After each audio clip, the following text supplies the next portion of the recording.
Hello. So, in this video, we will continue Microeconomics NCERT series जो 12th class के micro economics है और उसका जो है वो चैप्टर 5 आज हम लोग कवर करने वाले हैं जिसका टाइटल है मार्केट इक्विलिब्रियम। तो चैप्टर 1, 2, 3 एंड 4 ऑलरेडी कवर की जा चुकी है और इसके अलावा जो 9th क्लास 11th क्लास ये 10th क्लास की इकोनॉमिक्स की NCERT है वो भी कवर की जा चुकी है। अगर आपने अब तक उसको नहीं देखा है then you can go and watch. फिलहाल इसमें हम चैप्टर 5 कवर करने वाले हैं। ये लास्ट चैप्टर होगा माइक्रो इकोनॉमिक्स का। इसके बाद हम लोग मैक्रो इकोनॉमिक्स जो है वो शुरू करेंगे। ठीक है, चलो इंट्रो देखते हैं इस चैप्टर का क्या कह रहा है इसमें। तो इसमें देखो वही चीज़ सजेस्ट किया जा रहा है कि माइक्रो इकोनॉमिक्स में ये जो चैप्टर है आपका मार्केट इक्विलिब्रियम, इसका जो फाउंडेशन बिल्ड किया गया है वो 2 चैप्टर पे बिल्ड किया गया है। पहला है कि आपका कंज्यूमर बिहेवियर का जो चैप्टर था वो चैप्टर 2 में हमने डिस्कस किया था, और जो आपका फॉर्म बिहेवियर का चैप्टर था जो किस तरह से प्रोड्यूसर बिहेव करते हैं उसको हमने चैप्टर 4 में डिस्कस किया था। इन्हीं दोनों कॉन्सेप्ट पे बेस्ड होगा ये आपका जो मार्केट इक्विलिब्रियम का जो चैप्टर होगा, है ना। ये जो 2 इस चैप्टर में जो डिस्कस किए गए 2 बिहेवियर्स आपके खास करके जो आपके कंज्यूमर्स के और आपके फॉर्म के। जैसे देखो मार्केट बेसिकली क्या होता है, मार्केट होता है एक आपका इंटरेक्शन होता है किसका, कंज्यूमर का और आपका फर्म का। कंज्यूमर क्या करते हैं आपके डिमांड क्रिएट करते हैं और फर्म जो है उसको सप्लाई करते हैं। तो ये जो डिमांड एंड सप्लाई का जो पूरा कॉन्सेप्ट है इसी पे आपका इक्विलिब्रियम जो है वो कॉन्सेप्ट है वो टिका हुआ है ना। यही आपका जो है वो आपको हेल्प करने में मदद करेगा कि कैसे जो आपका इसके बाद जो डिमांड और सप्लाई यहाँ पे होगी उससे 2 कॉन्सेप्ट आपके क्रिएट होंगे, एग्रीगेट सप्लाई और एग्रीगेट डिमांड। डिमांड कौन कर रहा है, सप्लाई आपके जो कस्टमर है, और आपका फर्म जो है वो सप्लाई कर रहा है। तो इसी में आपका देखेंगे कि जब ये दोनों चीज़ें बैलेंस में रहेगी तो उसको इक्विलिब्रियम बोलेंगे। जब ये बैलेंस टूट जाएगा तो फिर आपका एक्सेस डिमांड एक्सेस सप्लाई वाला कॉन्सेप्ट ये सब बनेगा। तो अब इसको समझ ही लेते हैं कि इक्विलिब्रियम आपका एक्सेस डिमांड और एक्सेस सप्लाई होता क्या है। इक्विलिब्रियम को देखो सबसे पहले तो सुनने में आ रहा है ना कुछ कि इक्विलिब्रियम यानी कि कुछ ऐसा है कि कुछ संतुलन बना हुआ है, कुछ बैलेंस अभी जो है स्थापित है। ठीक है, तो क्या होता है, ये एक स्टेट है, ये कंडीशन है जहाँ पे जो कस्टमर्स के जो प्लान है, खास करके कंज्यूमर्स के, कस्टमर नहीं बोलेंगे कंज्यूमर बोलेंगे, ज़्यादा थोड़ा सा ये सही लगता है बोलने में, इस चैप्टर के हिसाब से मैं बात कर रहा हूँ। ठीक है, और जो फर्म के प्लान्स होंगे यानी कि देखो सिंपल सा चीज़ है, जो डिमांड होगी, डिमांड किसकी तरफ से आएगी, कंज्यूमर की तरफ से आएगी, और जो सप्लाई होगा यहाँ पे सप्लाई किसकी तरफ से आएगा, आपका फर्म की तरफ से आएगा। फर्म का मतलब जो प्रोड्यूस कर रहा है, जो प्रोड्यूसर है उसकी तरफ से। ये दोनों जब इक्वल होगी, इन दोनों में जब इक्वल भी नहीं हो तो कम से कम एक बैलेंस होगा। बैलेंस का मतलब क्या, कहने का मतलब ये है कि एग्जाम्पल चलो लेते हैं, थोड़ा सा आसान हो जाएगा। मान लो कि एक कोई मार्केट है या एक कोई एरिया है जहाँ पे यूज़र एंड बायर, मतलब कि यूज़र एंड बायर तो सेम हो गया ना, मतलब जो बायर एंड सेलर है वो रहेंगे आपके। सपोज करो कि 100 लीटर मिल्क चाहिए लोगों को और 100 लीटर सप्लाई जो है वो कुछ फर्म मिल करके मिल्क का कर रही है। हाइपोथेटिकल कंडीशन ले लेते हैं। तो यहाँ पे एक प्राइस होगा जिस पे लोग एग्री करेंगे। मान लो कि ये प्राइस 50 रुपीज़ पर लीटर है। अब 50 रुपीज़ पर लीटर पे जितने भी मार्केट में आपके कंज्यूमर्स हैं, ये कंज्यूमर को मैं सी लिख देता हूँ, और जितने भी आपके फर्म्स हैं, कंज्यूमर्स से क्या आ रहा है, यहाँ पे डिमांड आ रहा है। ये डिमांड है आपका, इधर आपका सप्लाई है। तो आपका डिमांड कितना है, 100 लीटर, सप्लाई कितना है, 100 लीटर, बराबर है दोनों, चलो। और एक प्राइस है 50 रुपीज़ जिस पे जो कंज्यूमर्स है वो भी सेटिस्फाइड है, और जो इनको मिल रहा है बदले में फर्म को ये जो प्राइस, ये भी सेटिस्फाइड है, कोई दिक्कत नहीं है इसको। ये जो ओवरऑल कंडीशन होगी ना, इसी को हम लोग बोलते हैं क्या, इक्विलिब्रियम कंडीशन। ठीक है, यानी कि इस प्राइस पे जितनी भी क्वांटिटी जो है वो जितना डिमांड मतलब होगा उसके हिसाब से जो भी सेल करेगी जो फर्म है वो आराम से ये लोग खरीद लेंगे, कोई इशू नहीं रहेगा। इक्विलिब्रियम प्राइस क्या होगी, इस कंडीशन में जो प्राइस वहाँ पे होगी, जैसे जो 50 रुपीज़ की प्राइस है उसको बोलेंगे हम लोग क्या, इक्विलिब्रियम प्राइस, यानी कि the specific price at which market supply equals market demand, जिस पे मार्केट डिमांड और मार्केट सप्लाई इक्वल होंगे, और उस समय जब ये कंडीशन इक्वल होगी उस समय जो एक्सचेंज हो रहा होगा जो गुड्स एंड सर्विसेज का, ठीक है, आपका फर्म और कंज्यूमर के बीच में जिस प्राइस पे, उसको इक्वल प्राइस बोलते हैं। जितनी क्वांटिटी डिमांड की जा रही होगी, जो आपका 100 लीटर ये क्वांटिटी है, ये डिमांड की जा रही है, वो आपका क्या है, ये इक्विलिब्रियम क्वांटिटी है। ठीक है, जो आपका बाय सेल किया जाएगा उस समय क्वांटिटी इक्विलिब्रियम वाली कंडीशन में, उसको सॉरी यार, उसको इक्विलिब्रियम क्वांटिटी बोलते हैं। ठीक है, सिंपल।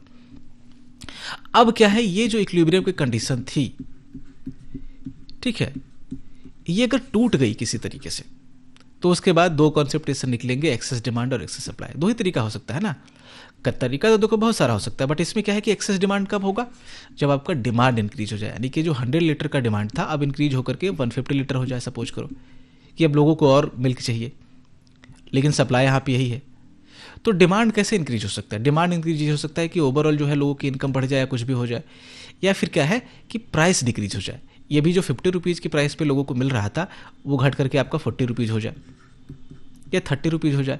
तो इसमें क्या होगा ना कि जो लोग पहले अफोर्ड नहीं कर पा रहे थे मिल्क को खरीदना, बहुत सारे गरीब लोग होंगे जो अफोर्ड नहीं कर पा रहे होंगे पहले 50 रुपीज़ पे, कि नहीं 50 रुपीज़ उसके लिए इकोनॉमिकल नहीं है, तो अब क्या है कि 30 रुपीज़ या 40 रुपीज़ हो जाए, लोगों को लगेगा कि अब 20-25 लोग और आ जाएंगे कि नहीं हमें भी मिल्क चाहिए, ठीक है। तो क्या है कि अब खरीदने वाले आपके 150 लोग हो गए, तो 150 लोग हैं, सबको 1 लीटर सपोज अगर चाहिए तो 150 लीटर डिमांड है, सप्लाई उतनी रह गई। क्यों? तो डिमांड किस लिए बढ़ी? प्राइस के डिक्रीज होने के कारण बढ़ गई, ठीक है। और बहुत सारे फैक्टर होते हैं, इनकम वगैरह जो मैंने आपको बताया। तो इसको मतलब डिमांड अगर इंक्रीज हो जाए तो इसको एक्सेस डिमांड बोलते हैं। अगर किसी तरीके से सप्लाई किसी कारण से इंक्रीज हो जाए, यानी कि जितनी सप्लाई है, ठीक है, जैसे ये 100 लीटर सप्लाई है, अब इस सप्लाई मान लो कि आपका दो तरीके से आपका इंक्रीज हो सकता है, इसको मुझे इरेज करने दो। ये 100 लीटर है, ये डिमांड है, और सप्लाई भी सामने अभी 100 लीटर है, इक्विलिब्रियम का कंसेप्ट है, ठीक, मतलब इक्विलिब्रियम वाला सिनारियो है। तो सप्लाई कैसे इंक्रीज हो सकता है? या तो क्या हो कि ओवरऑल कुछ हो वैसा कि सप्लाई चेन वगैरह में, तो ये या फिर फर्म जो है नई आ जाए तो वो आपका सप्लाई ये आपका इंक्रीज कर सकती है। मान लो कि 2-3 नई फर्म आ गई, अब ये 150 लीटर प्रोड्यूस कर रही है, खरीदने वाले लोग कितने 100 लीटर, तो सप्लाई देखो यहाँ पे इंक्रीज कर गई। दूसरा तरीका ये है कि जो 50 रुपीज़ वाला प्राइस था ना, ये इंक्रीज हो जाए। अब मान लो कि मिल्क का प्राइस बढ़ करके 70 रुपीज़ हो जाए, तो अब 70 रुपीज़ पे जो कुछ लोग जो खरीद रहे होंगे 100 लीटर, जो 100 पीपल होंगे यहाँ पे मिल्क खरीदने वाले, उनके लिए 50 रुपीज़ तो ओके था, बट क्या है ना कि 70 रुपीज़ ओके नहीं है, वो अफोर्ड नहीं कर पाएंगे 70 रुपीज़। तो हो सकता है कि 20 लोग इसमें से निकल कर चले जाए, तो अब सिर्फ 80 लोग ही बचे। अब 80 लोगों को क्या है कि आपको 1 लीटर जो है मिल्क चाहिए, तो अब आपका सप्लाई, ये डिमांड कितना रह गया अब 80 लीटर, सप्लाई कितना है अभी भी 100 लीटर। ये वाला अगर इस सिनेरियो को लेते हैं तो 100 लीटर सप्लाई को रहने दिया, बट लोग जो है वो कम खरीदने लगे। क्यों? क्योंकि प्राइस इंक्रीज हो गई। तो सप्लाई जब बढ़ जाए तो उसको एक्सेस सप्लाई बोलेंगे। सप्लाई कब इंक्रीज हो सकती है? या तो ओवरऑल सप्लाई बढ़ जाए, लोग फर्म जो नया आ जाए, या फिर जो है वो प्राइस जो है वो इंक्रीज कर जाए, तो डिमांड घट जाएगी, सप्लाई उतनी रहेगी, तो एक कंपैरेटिव रूप से जो है वो सप्लाई आपको बढ़ी हुई दिखेगी। एक्सेस डिमांड कब होगा? जब डिमांड आपका इंक्रीज हो जाए। डिमांड कब इंक्रीज होगा? जब इनकम लोगों के बढ़ जाए या फिर प्राइस जो है वो घट जाए, तो आपका। तो ये 3 कॉन्सेप्ट हो गए। अब एक कॉन्सेप्ट है इंडिविजुअल हैंड का। एडम स्मिथ नाम के एक व्यक्ति हुए, इकोनॉमिस्ट थे ये, इन्होंने इस कॉन्सेप्ट को क्या किया कि फेमस बनाया। इनका कहना ये था कि जब ये इक्विलिब्रियम वाला कंडीशन टूटता है मार्केट में, तो क्या होता है ना कि एक इंडिविजुअल हैंड काम करता है मार्केट में। अब ये हैंड किसी को दिख नहीं रहा, बस ये क्या है कि एक अज्यूम कर लिया गया है कि एक मार्केट फोर्स काम करता है पीछे से, जो क्या करेगा कि जैसे ही इक्विलिब्रियम कंडीशन टूटेगा उसको वापस से स्टेबलाइज कर दिया जाएगा। स्टेबलाइजेशन के लिए 2-3 फैक्टर इसमें होते हैं। जैसे क्या है कि मान लो कि डिमांड इंक्रीज हो जाए। अभी क्या है ना कि 2 कॉन्सेप्ट हमने देखे, एक्सेस डिमांड और एक्सेस सप्लाई। ये क्या है कि इक्विलिब्रियम को डिस्टर्ब कर दिया है इस कंडीशन, दोनों कंडीशन ने। तो अगर डिमांड इंक्रीज हो जाए तो क्या करता है कि ये जो इंडिविजुअल हैंड है वो प्राइसेस को क्या करेगा? बढ़ा देगा। जब प्राइसेस को बढ़ा देगा तो कुछ लोगों के लिए फिर से महंगा हो जाएगा ये, तो कुछ लोग नहीं खरीदेंगे। कुछ लोग नहीं खरीदेंगे तो वापस से क्या होगा कि डिमांड डिक्रीज होगा, और डिमांड डिक्रीज होगा तो वापस से डिमांड वापस से जहाँ पे था, जो इंक्रीज डिमांड थी, वो अपनी पोजीशन पे फिर आ जाएगी। उसी तरीके से अगर सप्लाई इंक्रीज हो जाए, है ना, तो सप्लाई इंक्रीज होने के बाद क्या होगा कि ये जो इंडिविजुअल हैंड है वो क्या करेगा कि प्राइस को क्या करेगा? डिक्रीज कर देगा। सप्लाई इंक्रीज हो गया तो लोग ज़्यादा खरीदने वाले हैं। तो जैसे ही लोग, मतलब ये नेचुरली हो रहा होता है, ऐसा नहीं कि कोई हाथ होता ही होता है और जो दिख नहीं रहा होता हमें, बट ये एक कॉन्सेप्ट है इकोनॉमिक्स में, बस दे दिया गया है, ठीक है, ताकि लोगों को थोड़ा सा समझाया जा सके इसे। तो जब सप्लाई होगा तो सप्लाई हम देखेंगे, अभी ये सारी चीज़ों को डिटेल में भी डिस्कस करेंगे। तो जैसे ही सप्लाई इंक्रीज हो जाएगी तो देखेंगे धीरे धीरे क्या होगा कि प्राइसेस जो है वो डिक्रीज हो जाएगी। अब जब प्राइसेस गिरेगी तो कुछ फर्म जो है वो निकल करके चली जाएगी, उनके लिए ये इकोनॉमिकल नहीं रहेगा, उन फर्म के लिए बेनिफिशियल नहीं रहेगा, क्योंकि जिस प्राइस पे पहले बेच रही थी उनके लिए ज़्यादा प्रॉफिटेबल था। अब प्रॉफिट गिर गया है तो कुछ फर्म जो है दुकान बंद करके चली जाएगी, तो फिर से सप्लाई जो है वो घट जाएगा। तो इस तरह से जो है इंडिविजुअल हैंड आपको मार्केट को स्टेबलाइज जो है वो करता रहता है ना। ये आपका एडम स्मिथ का कॉन्सेप्ट है, बस इतना आपको ध्यान रखना है। अब जो है वो दो कंडीशन हो गया आपका मार्केट इक्विलिब्रियम में। पहला कंडीशन ये होगा कि फर्म जो है वो फिक्स है, फर्म का जो नंबर है, मान लो कि अगर 10 फर्म है मार्केट में टोटल, तो इसमें जो है वो 10 ही रहेगा, तो उसको फिक्स कंडीशन बोलेंगे। एक कंडीशन ये है कि फर्म जो है नई अच्छा, फिक्स कंडीशन में क्या है कि ना तो नई फर्म आ सकती है, ना तो पुरानी फर्म मार्केट को छोड़ के जा सकती है। एक देखो हाइपोथेटिकल कंडीशन रहेगा, हर चीज़ को जो है वो रियल मार्केट में अप्लाई करके नहीं देखा जा सकता। पहले इकोनॉमिक्स पे क्या किया जाता है कि कुछ चीज़ें अज्यूम कर ली जाती है, कुछ अजम्पशंस बिल्ड किए जाते हैं, और उसके बाद उस पर समझा जाता है, और उसके बाद हम लोग उसको मार्केट में अप्लाई करते हैं। तो फर्स्ट कंडीशन में क्या होगा फिक्स वाले में कि ना तो कोई नई फर्म जो है वो आपका एंटर कर सकती है मार्केट में, ना ही कोई जो पुरानी फर्म है जो एग्जिस्टिंग है यहाँ पे वो एग्जिट कर सकती है, जितनी है उतनी रहेगी। दूसरा कंडीशन हम लोग देखेंगे कि फ्री एंट्री एंड एग्जिट होगा, कि आपका अगर किसी को आना है तो आए, किसी को जाने का मन है तो जाए, वो कंडीशन अलग होगा। इक्विलिब्रियम का कंसेप्ट उसमें भी हम लोग देखेंगे। तो फर्स्ट हम लोग फिक्स वाले में देखते हैं। फिक्स वाला हमने समझ लिया कि नई फर्म ना तो आएगी ना तो पुरानी फर्म जाएगी, जितनी है उतनी ही रहेगी। यानी कि सप्लाई यहाँ पे देखो क्या होगा कि जितना है उतना ही रहेगा, सप्लाई में बहुत ज़्यादा चेंज इसमें आएगा नहीं। क्यों? क्योंकि नंबर ऑफ फर्म फिक्स है, तो जो भी आएगा चेंज इसमें डिमांड में ही चेंज आएगा। तो इसमें क्या होगा कि इक्विलिब्रियम पॉइंट जो है वो किसके द्वारा डिटरमाइन किया जाएगा, किस वाले कंडीशन में, फिक्स नंबर ऑफ फर्म वाले में वो आपका डिटरमाइन किया जाएगा। देखो इस वाले कंडीशन में हो या अगले वाले कंडीशन में हो, जो हम लोग फ्री एग्जिट एंड वो देखेंगे, ठीक है। दोनों कंडीशन में क्या होता है, जब भी आपका जिस देखो यहाँ पे, चलो मैं कलर पहले चेंज करने दो, अच्छे से समझा दूंगा मैं आपको। देखो क्या होता है ना, एक तरफ सप्लाई होता है मार्केट में, एक तरफ डिमांड होता है। अब जो एक कर्व होगी जो ग्राफ पे सप्लाई को या डिमांड को रिप्रेजेंट करती होगी, उसको क्या बोलेंगे, सप्लाई को जो कर्व रिप्रेजेंट करेगी उसको हम लोग सप्लाई कर्व बोलेंगे, है ना। और जो कर्व डिमांड को रिप्रेजेंट करेगी किस पे, ये ग्राफ पे, उसको हम लोग डिमांड कर्व बोलेंगे। तो जहाँ पे सप्लाई कर्व और डिमांड कर्व एक दूसरे को कट करेगी, इंटरसेक्ट करेगी ना, उस पॉइंट को क्या बोला जाता है, इक्विलिब्रियम पॉइंट बोला जाता है। यानी कि जहाँ पे डिमांड और सप्लाई इक्वल हो जाए, जैसे हमने देखा था कि 100 लीटर डिमांड था और 100 लीटर ही सप्लाई था, यानी कि 100 मिल गया, डिमांड भी 100 है, सप्लाई भी 100 है। तो इस पॉइंट पे क्या होगा कि दोनों इंटरसेक्ट कर जाएगा। समझ रहे हो ना बात, जो पीछे हम डिस्कस कर चुके हैं वही चीज़ मैं बता रहा हूँ, कोई नई चीज़ नहीं आपको बता रहा। तो इस कंडीशन को, इस पॉइंट को बोलेंगे इक्विलिब्रियम पॉइंट। अब इसमें कुछ चेंज एडजस्टमेंट्स हो सकता है, चाहे प्राइस इंक्रीज या डिक्रीज हो जाए, या फिर सप्लाई इंक्रीज या डिक्रीज होगा, डिमांड इंक्रीज या डिक्रीज होगा। तो उसको हम लोग यहाँ पे अभी न डिस्कस करके हम लोग आगे डिस्कस करेंगे। सारे कॉन्सेप्ट को यहाँ पे डिस्कस करूँगा तो एक ही जगह पे डिस्कस करने से क्या होगा ना कि आपका थोड़ा सा वो कन्फ्यूजन हो जाएगा। तो मैं अपने पेस से चल रहा हूँ, मुझे पता है कि किस तरह से आपको समझानी है कुछ चीज़ें। आप बस बिलीव करो मुझ पर अभी कुछ देर के लिए, जब तक इस वीडियो में हो मैं आपको धीरे धीरे चीज़ें समझाता चला जाऊँगा, ठीक है। अगर चाहते हो थोड़ा सा डिस्कस करना, देखो क्या होता है ना कि प्राइसेस यहाँ पे क्या है कि अगर लोअर होगी किससे, जो इक्विलिब्रियम प्राइसेस थी, इक्विलिब्रियम प्राइस को हमने पी स्टार से डिनोट किया था, पीछे आपको देखना पड़ेगा वो जाकर के, ठीक है। अब जाकर के देख लेना, ये देखो पी स्टार था ना ये। तो अगर प्राइस जो है वो इक्विलिब्रियम प्राइस से डिक्रीज कर जाती है तो क्या होगा कि डिमांड इंक्रीज हो जाएगा। डिमांड इंक्रीज होगा तो फिर से आप जो इंडिविजुअल हैंड है उसको स्टेबलाइज करने की कोशिश करेगी।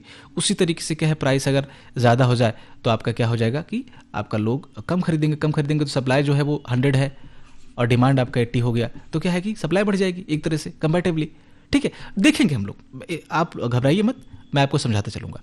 फिर वही देखो एग्जाम्पल यहाँ पे दिया गया है बुक वाला, ये चीज़ें मैंने आपको समझा दी है मिल्क वाले एग्जाम्पल से, ठीक है। तो चलो आप रोक करके इसको पढ़ भी सकते हो, कोई इशू नहीं है। अब हम लोग देखते हैं wage determination in labour market. क्या है ये लेबर मार्केट, पहले क्या होता है उसको समझो। तो लेबर मार्केट का मतलब है कि जहाँ पे लेबर का एक्सचेंज, मार्केट का मतलब ही होता है जहाँ पे बायर और सेलर जो है वो दोनों मिलते हैं। तो यहाँ पे किसका बाय और सेल होगा, लेबर का। हालांकि बाय और सेल नहीं होगा, बट एक मार्केट होगा जहाँ पे क्या है कि लेबर्स जो है, जैसे आप देखते हो ना कहीं चौक चौराहे पे लेबर्स खड़े रहते हैं सुबह सुबह, जहाँ पे लोग आते हैं। अगर आप जैसे आपको अगर घर में कुछ काम करवाना हो, 2 लेबर चाहिए आपको, तो कहाँ पे जाओगे, लेबर चौक पे चले जाओगे, वहाँ पे सारे लेबर इकट्ठे होते हैं। तो एक्चुअली क्या है, वही लेबर मार्केट है। वहाँ पर आप जाओगे, डील करोगे कि आप कितने रेट पे आप चलोगे, आप 2 दिनों के लिए, 3 दिनों के लिए, जो भी आपका काम होगा, आपको अपने घर बनवाना होगा, छत बनवानी होगी, जो भी बनवाना होगा, तो कहाँ से आप लेबर लाओगे, लेबर मार्केट से लाओगे, ठीक है। अब क्या है कि आप जो रेट दोगे इनको, इनकी जो आप मतलब भाई जो सैलरी दोगे आप बेसिकली, या फिर पैसे दोगे इनको, उसको क्या बोलते हैं, वेज बोलते हैं। तो ये वेज का डिटर्मिनेशन होता कैसे है, उसके बारे में यहाँ पे बात की जाएगी। तो यहाँ पे लेबर को सप्लाई कौन करता है, देखो एक तरफ होता है आपका हाउस होल्ड इकोनॉमी में हाउस होल्ड, और एक तरफ होता है आपका फर्म। हाउस होल्ड का मतलब आप मैं जो नॉर्मल पीपल होते हैं उसको हाउस होल्ड बोला जाता है इकोनॉमिक लैंग्वेज में, ठीक है। और दूसरा है आपका जो प्रोड्यूसर होते हैं उसको फर्म बोलते हैं। तो फर्म को प्रोड्यूस करना है कोई भी चीज़, गुड्स चाहे हो चाहे सर्विस हो, तो प्रोडक्शन के लिए क्या चाहिए, लेबर चाहिए होते हैं। आपके फैक्टर प्रोडक्शन चाहिए होंगे ना, तो फैक्टर प्रोडक्शन में एक इंपॉर्टेंट इनपुट क्या है, आपका लेबर है।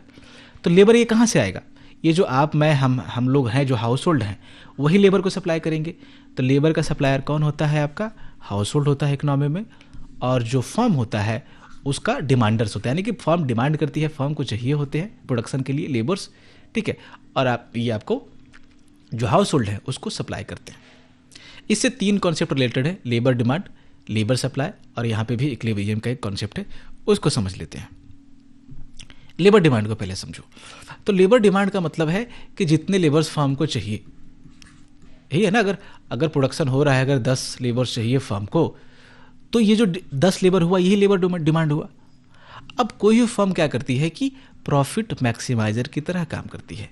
हमने पिछले चैप्टर में इसको बहुत डिटेल में डिस्कस किया था कि बेसिक अजम्पशंस ही हैं कि कोई भी फर्म अगर प्रोड्यूस करने के लिए आया है, कोई भी कंपनी आई है कोई भी चीज़ प्रोड्यूस करने के लिए, तो उसका सोल मोटिव होता है, अंटिल कि वो गवर्नमेंट कंपनी ना हो, उसका सोल मोटिव होता है कि अपने प्रॉफिट को कैसे ज़्यादा मैक्सिमाइज किया जाए, इन्हांस किया जाए। और इसी चीज़ के लिए वो लेबर को भी कहाँ तक एम्प्लॉय करेगी, किस पॉइंट तक, मतलब कितना लेबर एम्प्लॉय करेगी, ये डिसाइड करेगा कि उसका जो कॉस्ट ऑफ प्रोडक्शन है और उसका जो रेवेन्यू है वो कितना है ना। अगर उसको मान लो कि किसी फर्म को एडिशनल लेबर हायर करना है, ये 10 मैंने बताया आपको, एक मिनट मैं पूरा इसको इरेज ही कर देता हूँ, अभी कुछ रह गया, चलो छोड़ो। 10 मैंने बोला कि 10 लेबर चाहिए इसको, अभी 10 लेबर इसके पास है। अब क्या है ना, इसमें जो डिस्कस किया जा रहा है मैं उसको यहीं पे शॉर्ट में आपको बता देता हूँ कि अगर एक्स्ट्रा इसको प्रोड्यूस करना है तो इसको क्या करना पड़ेगा, लेबर का जो नंबर ऑफ लेबर्स है वो हो सकता है वो इंक्रीज करना पड़ेगा इसको, हो सकता है ये मशीन्स वगैरह इंक्रीज करके कर सकते हैं, बट यहाँ पे हम लेबर्स की बात कर रहे हैं, लेबर डिमांड की बात कर रहे हैं। तो सपोज करो कि इसने 1 लेबर और एम्प्लॉय किया, यानी कि अब 11 लेबर हो गए, इसमें 1 लेबर इंक्रीज कर दिया इसने।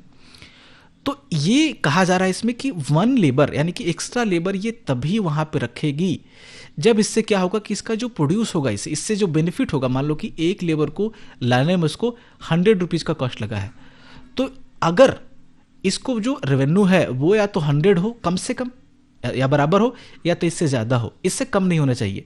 अगर ये कंडीशन रहेगी तभी क्या करेगा कि कोई भी फर्म एक्स्ट्रा लेबर जो है वो हायर करेगी। अरे भाई, आप जैसे फर्म चला रहे हो, कोई कंपनी चला रहे हो, आप कोई कॉस्ट लगा रहे हो, एक्स्ट्रा लेबर आपको लाना है, तो एक्स्ट्रा लेबर तब लाओगे ना जब उस लेबर को लाने में जितना आपका खर्चा हो, जितना आपको कॉस्ट लगे, उससे ज़्यादा आपको प्रॉफिट हो।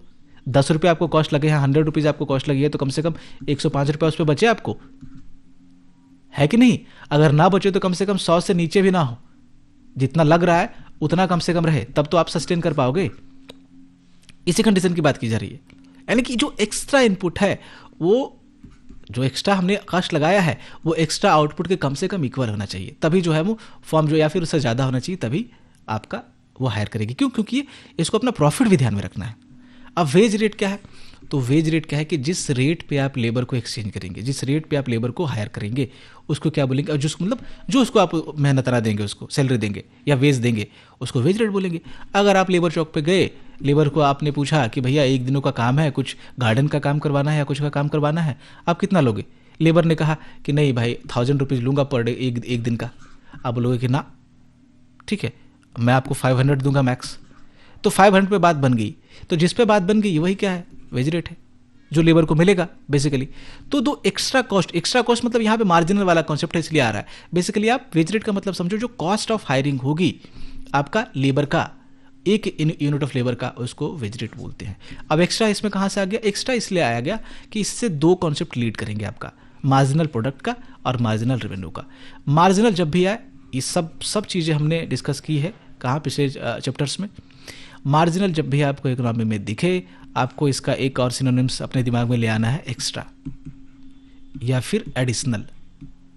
ठीक है, जैसे ही तो जैसे एक्स्ट्रा प्रोडक्ट या additional product, additional revenue, additional आपका ये आपका एक्स्ट्रा रेवेन्यू, ये आपका ऐसे पढ़ना है इसको। तो जब आप एक, जैसे ये 10 था, अब 10 से इंक्रीज करके आपने लेबर को कर दिया 11, एक आपने इंक्रीज किया लेबर्स, नंबर ऑफ लेबर, यानी कि एक यूनिट आपने इनपुट को क्या किया, इंक्रीज किया। लेबर क्या है, इनपुट है। इनपुट का मतलब जो भी चीज़ें आपको प्रोडक्शन में चाहिए होती है उसको इनपुट बोलते हैं, ठीक है। तो आपने एक लेबर्स को इंक्रीज किया, तो बदले में क्या होगा कि आपने कितना पे किया वो तो ठीक है, वेज रेट हो गया उसके लिए। अब क्या है कि इसको इंक्रीज करने के बाद आपका प्रोडक्शन जो है वो कितना इंक्रीज हुआ। सपोज आप 100 यूनिट जो है वो प्रोडक्शन पहले कर रहे थे, अब सपोज इसको बढ़ करके एक लेबर को इंक्रीज करने के बाद 105 हो गया, तो जो 5 यूनिट का आपका इंक्रीज आया है ना, वही आपका क्या है, मार्जिनल प्रोडक्ट है। यानी कि जो एक्स्ट्रा आउटपुट प्रोड्यूस हुआ है, एक्स्ट्रा आउटपुट ये 5 यूनिट, कब, जब आपने एक यूनिट एक्स्ट्रा लेबर डाला है तब। यानी कि जो एक्स्ट्रा यूनिट डालने के बाद आपको एक्स्ट्रा आउटपुट मिला उसको क्या बोलते हैं, मार्जिनल प्रोडक्ट बोलते हैं। क्योंकि यहाँ पे लेबर की बात है तो इसको एमपीएल बोलेंगे, मार्जिनल प्रोडक्ट ऑफ लेबर बोलते हैं बेसिकली। उसके बाद आप जब ये प्रोड्यूस आपका होगा तो इसको आप सेल करोगे, तो ईच एक्स्ट्रा यूनिट जो आपको प्रोड्यूस हो रही है, आउटपुट आपको मिल रहा है, उसको सेल करने के बाद आपको जितना एडिशनल रेवेन्यू मिलेगा, जैसे एक यूनिट आपको मिला ज़्यादा है तो हर यूनिट को आप सेल करते हो मार्केट में, तो हर यूनिट पे जो भी आपको प्रॉफिट होता है, अब जो एक्स्ट्रा की बात हो गई कि एक्स्ट्रा लेबर आया, एक्स्ट्रा आपको आउटपुट मिला, अब इस एक्स्ट्रा आउटपुट को आप जो सेल करोगे, पर यूनिट आउटपुट आपको जितना मिलेगा, रेवेन्यू मिलेगी, जो अर्निंग मिलेगा आपको, उसको क्या बोलते हैं हम लोग, मार्जिनल रेवेन्यू। एक यूनिट अगर मान लो कि 10 रुपीज़ का है तो यहाँ पे मार्जिनल रेवेन्यू कितना हो जाएगा, 10 रुपीज़ हो जाएगा हर यूनिट का, ठीक है। तो इसको एमआर से डिनोट करेंगे।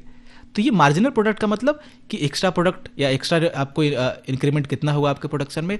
अब मार्जिनल रेवेन्यू का मतलब कि जो भी आपको एक्स्ट्रा आउटपुट मिल रहा है, पर आउटपुट आपको कितना अर्निंग हो रहा है, ठीक है, कितना आप कमा पा रहे हो उसको बेचने के बाद मार्केट में, ये मार्जिनल रेवेन्यू हो गया, एक्स्ट्रा रेवेन्यू बेसिकली।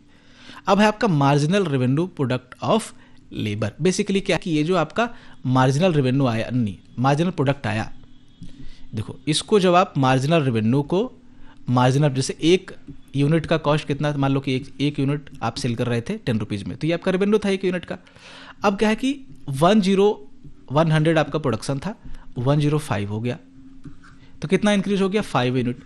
एक यूनिट का कॉस्ट कितना है, मतलब एक यूनिट का प्राइस या एक यूनिट का रेवेन्यू, जो प्राइस होगा वही तो रेवेन्यू होगा, जो मार्केट प्राइस होता है बच्चे वही रेवेन्यू होता है। ये पिछले चैप्टर मैंने आपको डिस्कस किया था बहुत डिटेल में, जो परफेक्ट कॉम्पिटिशन वाला सिनेरियो था, ठीक है। तो 10 रुपीज़, तो 10 रुपीज़ आपको सामने मिलेगा, तो आपको 5 यूनिट पे कितना मिल जाएगा, 50 मिल जाएगा। ये 50 क्या है, आपका मार्जिनल रेवेन्यू, मतलब कि marginal revenue product of labour है। यानी कि आपने जब एक यूनिट लेबर इंक्रीज किया तो उससे आपका प्रोडक्शन जो है वो 5 यूनिट इंक्रीज हो गया। अब 5 यूनिट का आपने सेल किया तो उससे जो आपको बेनिफिट मिला, जो रेवेन्यू मिला, वो आपका क्या होता है, मार्जिनल प्रोडक्ट ऑफ लेबर। ये कब निकलता है, इसको आप क्या करना पड़ेगा आपको कि जो मार्जिनल रेवेन्यू है, मार्जिनल रेवेन्यू हमारा कितना था, 10 रुपीज़ था, और जो मार्जिनल प्रोडक्ट है कितना है, 5 यूनिट है, उसको आप मल्टीप्लाई कर दोगे तो आपका क्या बन जाएगा, एमआरपीएल बन जाएगा। लेबर डिमांड क्या होगी, लेबर देखो, लेबर डिमांड का सिंपल मतलब है कि कितना डिमांड रहेगा, कितना फर्म जो है इसको हायर करेगा, भाई उतना ही हायर करेगा ना, जब तक कि जो वेज रेट होगा, यानी कि जो इसको बेनिफिट, जैसे 10 रुपीज़ बेनिफिट हो रहा है एक लेबर को हायर करने से, या फिर 50 रुपीज़, मान लो 50 रुपीज़ हो रहा है, तो 50 रुपीज़ कम से कम उसको क्या मिले, उसको मार्जिनल प्रोडक्ट ऑफ लेबर भी मिले, है ना। यानी कि 50 रुपीज़ कम से कम उसको बेनिफिट भी मिलना चाहिए। जब तक ये दोनों इक्वल रहेगा या इससे ज़्यादा रहेगा तब तक लेबर हायर करते रहेगा फैक्ट। अरे 50 रुपये लगाने के बाद अगर 55 रुपीज़ अर्न कर रहा है फर्म, तो उसको एक्स्ट्रा और एक एक्स्ट्रा लेबर ले आएगा, क्योंकि बेनिफिट हो रहा है अभी उसको, समझ रहे हो। या तो अगर 50 रुपीज़ और 50 रुपीज़ ही हो जाए, ये प्रॉफिट मैक्सिमाइजेशन अगर कॉन्सेप्ट आपको याद है तो ये आपको चीज़ें बिल्कुल समझ में आ जाएगी। इसीलिए मैं कहता हूँ कि आप पिछला चैप्टर जाकर के देखो, ठीक है। तो 50 और 50 रहेगा तो यहाँ पे इसका प्रॉफिट चूंकि मैक्सिमाइज हो जाएगा, क्योंकि क्या है कि यहाँ पे इसका जो इनपुट कॉस्ट है और इसका जो आउटपुट रेवेन्यू है वो दोनों इक्वल है, इससे ज़्यादा ये हायर ही नहीं करेगी, यहाँ पे जाकर के पीक पे पहुँच जाता है, ठीक है। तो ये कॉन्सेप्ट है, सिंपल सी चीज़ है। लेबर डिमांड कहाँ होगी, मतलब कितनी होगी, जब तक उसको प्रॉफिट होता रहेगा भैया वो लेबर को हायर करता रहेगा, और जो टोटल लेबर रहेगा उसको लेबर डिमांड बोलते हैं। ज़्यादा इसमें दिमाग लगाने की जरूरत नहीं है, मैक्रो इकोनॉमिक्स में तो फंस जाओगे आप, इतना टेक्निकल चीज़ है वो की। कंपटीशन के लिए आपको जितना चाहिए वो मैं बताता जा रहा हूँ। हालांकि ये सब चीज़ें मेरा मन था कि मैं रेज कर दूं, लेकिन चलो डिस्कस हो गई तो ठीक है। अब क्या बोल रहा है कि अगर जो वेज ज़्यादा होगा, ठीक है, अब ये दो स्लोप की बात करेगा इसमें, कि अगर वेज यानी कि जो मजदूरी एक तरह से है, अगर लेबर को 500 जो मिल रहा था अब 700 मिले पर डे, ठीक है, तो क्या होगा, लेबर सप्लाई है या लेबर डिमांड है, क्या होगा उस पर? देखो दो सिनारियो से आपको देखना पड़ेगा, एक हाउस होल्ड के लेवल से देखना पड़ेगा, एक फर्म के लेवल से देखना पड़ेगा। अगर मजदूरी बढ़ती है, यानी कि जो 500 रुपीज़ पर डे था वो बढ़कर के 700 हो जाती है, तो हाउस होल्ड के लिए तो फायदा है। हाउस होल्ड के लिए फायदा है, तो हाउस होल्ड कौन है? सप्लायर है। तो सप्लाई क्या होगी? इंक्रीज होगी। जबकि जो फर्म है, फर्म के लिए अगर 500 से लेबर कॉस्ट, तो इसके लिए कॉस्ट है वो, तो 500 से 700 हो जाती है, तो ये क्या करेगा? ये डिमांड कम करेगा। ये डिमांड कर रहा है, ये सप्लाई कर रहा है। सप्लाई कौन कर रहा है? House hold. डिमांड कौन कर रहा है? फर्म। तो डिमांड क्या होगा? जिससे ही आपका लेबर कॉस्ट या फिर वेज रेट हाई होगा, आपका लेबर का जो डिमांड है वो डिमांड जो है वो हमेशा डिक्रीज होगी। तो ये देखो डिमांड कर दिखा रहा है लेबर का। जब वेज ज़्यादा है तो डिमांड देखो यहाँ पे इतना है, जब और घटा थोड़ा सा तो डिमांड यहाँ पे आ जाएगा। तभी तो इसको ऐसे करेंगे ना, ये होगा इस तरह से। तो जब प्राइस बढ़ेगी तो डिमांड जो है वो लेबर का बढ़ेगा, लेकिन जो सप्लाई है वो देखोगे आप इंक्रीज होगी, क्योंकि हाउस होल्ड सप्लाई कर रहा है। तो भाई पैसा ज़्यादा मिलेगा तो ज़्यादा लोग जाएंगे काम करने के लिए। अगर सैलरी बढ़ेगी तो जिस सेक्टर में, उस सेक्टर में ज़्यादा सप्लाई होगा। ये कॉन्सेप्ट है। तो ये दोनों को सेपरेट करके आप चलना, ठीक है। तो ये भी डिमांड वाला ही देखो यहाँ पे बात कर रहा है। चलो डिमांड वाले को ही फोकस करते हैं, इसको मैं डिक्रीज कर देता हूँ, मैं ये रिमूव कर देता हूँ। तो इसने डिमांड के कॉन्सेप्ट से देखा, तो डिमांड के हमेशा किसके पर्सपेक्टिव से देखेंगे? फर्म के पर्सपेक्टिव से, है ना। तो जैसे ही क्या होगा कि वेज जो है वो इंक्रीज होगा, तो आपका क्या? लेबर की डिमांड डिक्रीज हो जाएगी। फर्म जो है वो कम चाहेंगे लेबर को एम्प्लॉय करना, क्योंकि उसको कॉस्ट भी क्या करना है? घटाना है, और अपने प्रॉफिट को जो है वो इन्हांस करना है। तो इसके कारण से जो स्लोप होगा, डिमांड स्लोप होगा, वो क्या होगा? आपका डाउनवर्ड की तरफ होगा। देखो ये डाउनवर्ड स्लोप है, ये डिमांड स्लोप है, ठीक है। आपका हर जो फर्म है वो चाहेगी कि less labour as wage increase, ठीक है। जैसे जैसे वेज जो है वो इंक्रीज करेगा, वो आपका लेबर जो है वो और जो है वो घटाता जाएगा, फर्म जो है। इसके कारण से ये स्लोप हमेशा डाउनवर्ड ही रहेगा, ठीक है। सिंपल जो चीज़ें मैंने आपको बता दी वही चीज़ को यहाँ पे लिखा हुआ है, ठीक है। इसीलिए लिखी हुई चीज़ को मैं ज़्यादा डिस्कस नहीं करता, मैं आपको कॉन्सेप्ट आपके दिमाग में डालने पे ज़्यादा फोकस करता हूँ, ठीक है। वो इंपॉर्टेंट भी है ना। चलो अब लेबर सप्लाई को देखते हैं। तो सप्लाई साइड से मैंने आपको बताया कि सप्लाई कौन करेगा? हाउस होल्ड करेगा। हाउस होल्ड कर रहा है तो जैसे देखेगा कि वो उस समय वेज रेट क्या है, कितना है। अब इसमें क्या है ना कि आपको लग रहा होगा कि चलो यार इंक्रीज हुआ, जैसे 500 से अब मजदूर को मिल रहा है 700 पर डे, तो मजदूर ज़्यादा से ज़्यादा आएंगे काम करने के लिए, ये तो बात ठीक है। लेकिन यहाँ पे एक फैक्टर और आता है, लीजर वाला फैक्टर आता है। लीजर वाला फैक्टर क्या आता है? देखो सबसे पहले ये समझो कि ये जो आपका हाउस होल्ड है वो डिसाइड करेगा कि लेबर का जो सप्लाई है वो कितना होगा, क्योंकि सप्लायर तो हाउस होल्ड है। उस रेट पे, यानी कि 500 अगर रेट है तो वह 500 मतलब कि रेट पे कितने लेबर का सप्लाई होगा। अगर इंक्रीज हुआ रेट तो फिर सप्लाई इंक्रीज होगा या डिक्रीज होगा, वो डिसाइड करेगा। और ये जो डिसीजन होता है वो आपका दो चीज़ों के बेस पे लिया जाता है, एक आपका इनकम के बेस पे और दूसरा है जो लीजर के बेस पे, ठीक है। इन दोनों चीज़ों के बीच में ही ये जो चॉइस है कि कितना सप्लाई होगा लेबर का, इसके बीच में झूलती रहती है ये चीज़। कौन? इनकम और लेबर। अगर इनकम ज़्यादा है जिस काम में, हो सकता है कि उस पर फिर ज़्यादा, मतलब आमतौर पे देखेंगे कि लीजर वाला फैक्टर डोमिनेट कर जाएगा, मतलब ये डोमिनेट नहीं करेगा, इनकम वाला फैक्टर डोमिनेट करेगा, ठीक है। तो क्या होगा कि कोई भी आदमी, ये जो देखो इकोनॉमिक्स में सारा चीज़ थियरी का है, ठीक है। अभी तो सिंपल चीज़ मैं आपको अगर बताना चाहूँ तो मैं ये बता करके आपको निकल जाऊँगा कि जैसे ही मजदूरी की दर बढ़ेगी या वेज रेट बढ़ेगा तो ज़्यादा लोग काम करने के लिए आएंगे, ज़्यादा काम करने के लिए आएंगे। हाउस होल्ड मतलब ज़्यादा सप्लाई करेगा, लेबर ज़्यादा सप्लाई करेगा तो सप्लाई का जो कर्व होगा हमेशा अपवर्ड होगा। अब इसमें लीजर वीजर का कॉन्सेप्ट ला दिया तो मुझे आपको समझाना पड़ जाएगा, ठीक है, क्योंकि नहीं समझाऊंगा तो फिर आप बोलोगे यार अब तो छोड़ के निकल गए। तो इनकम और लीजर, लीजर क्या है? आराम, ठीक है, सुख, इसको लीजर बोलते हैं। तो हर आदमी चाहता है कि वो ज़्यादा से ज़्यादा जो है वो सुख पाए, आराम पाए। वो काम करने का उसको मन नहीं करता है, तो उसके लिए वर्क जो है वो ट्रबल चीज़ है, मतलब मन नहीं करता उसको काम करने का, ठीक है। लेकिन क्या है कि अब उसको आराम चाहिए तो उसको इनकम भी चाहिए होगी। भाई आपको मज़े करने हैं, कुछ खाना है, कुछ पीना है, तो पैसे चाहिए उसके लिए। पैसे के लिए कहाँ जाना पड़ेगा? आपको इनकम करने के लिए जाना पड़ेगा। तो इनकम करने के लिए फिर क्या करना पड़ेगा? आपको काम करना पड़ेगा। तो कितना काम करना है और कितना लीजर करना है, कितना आराम करना है, इसके बीच का ये सारा खेल है क्या? लेबर सप्लाई, है ना।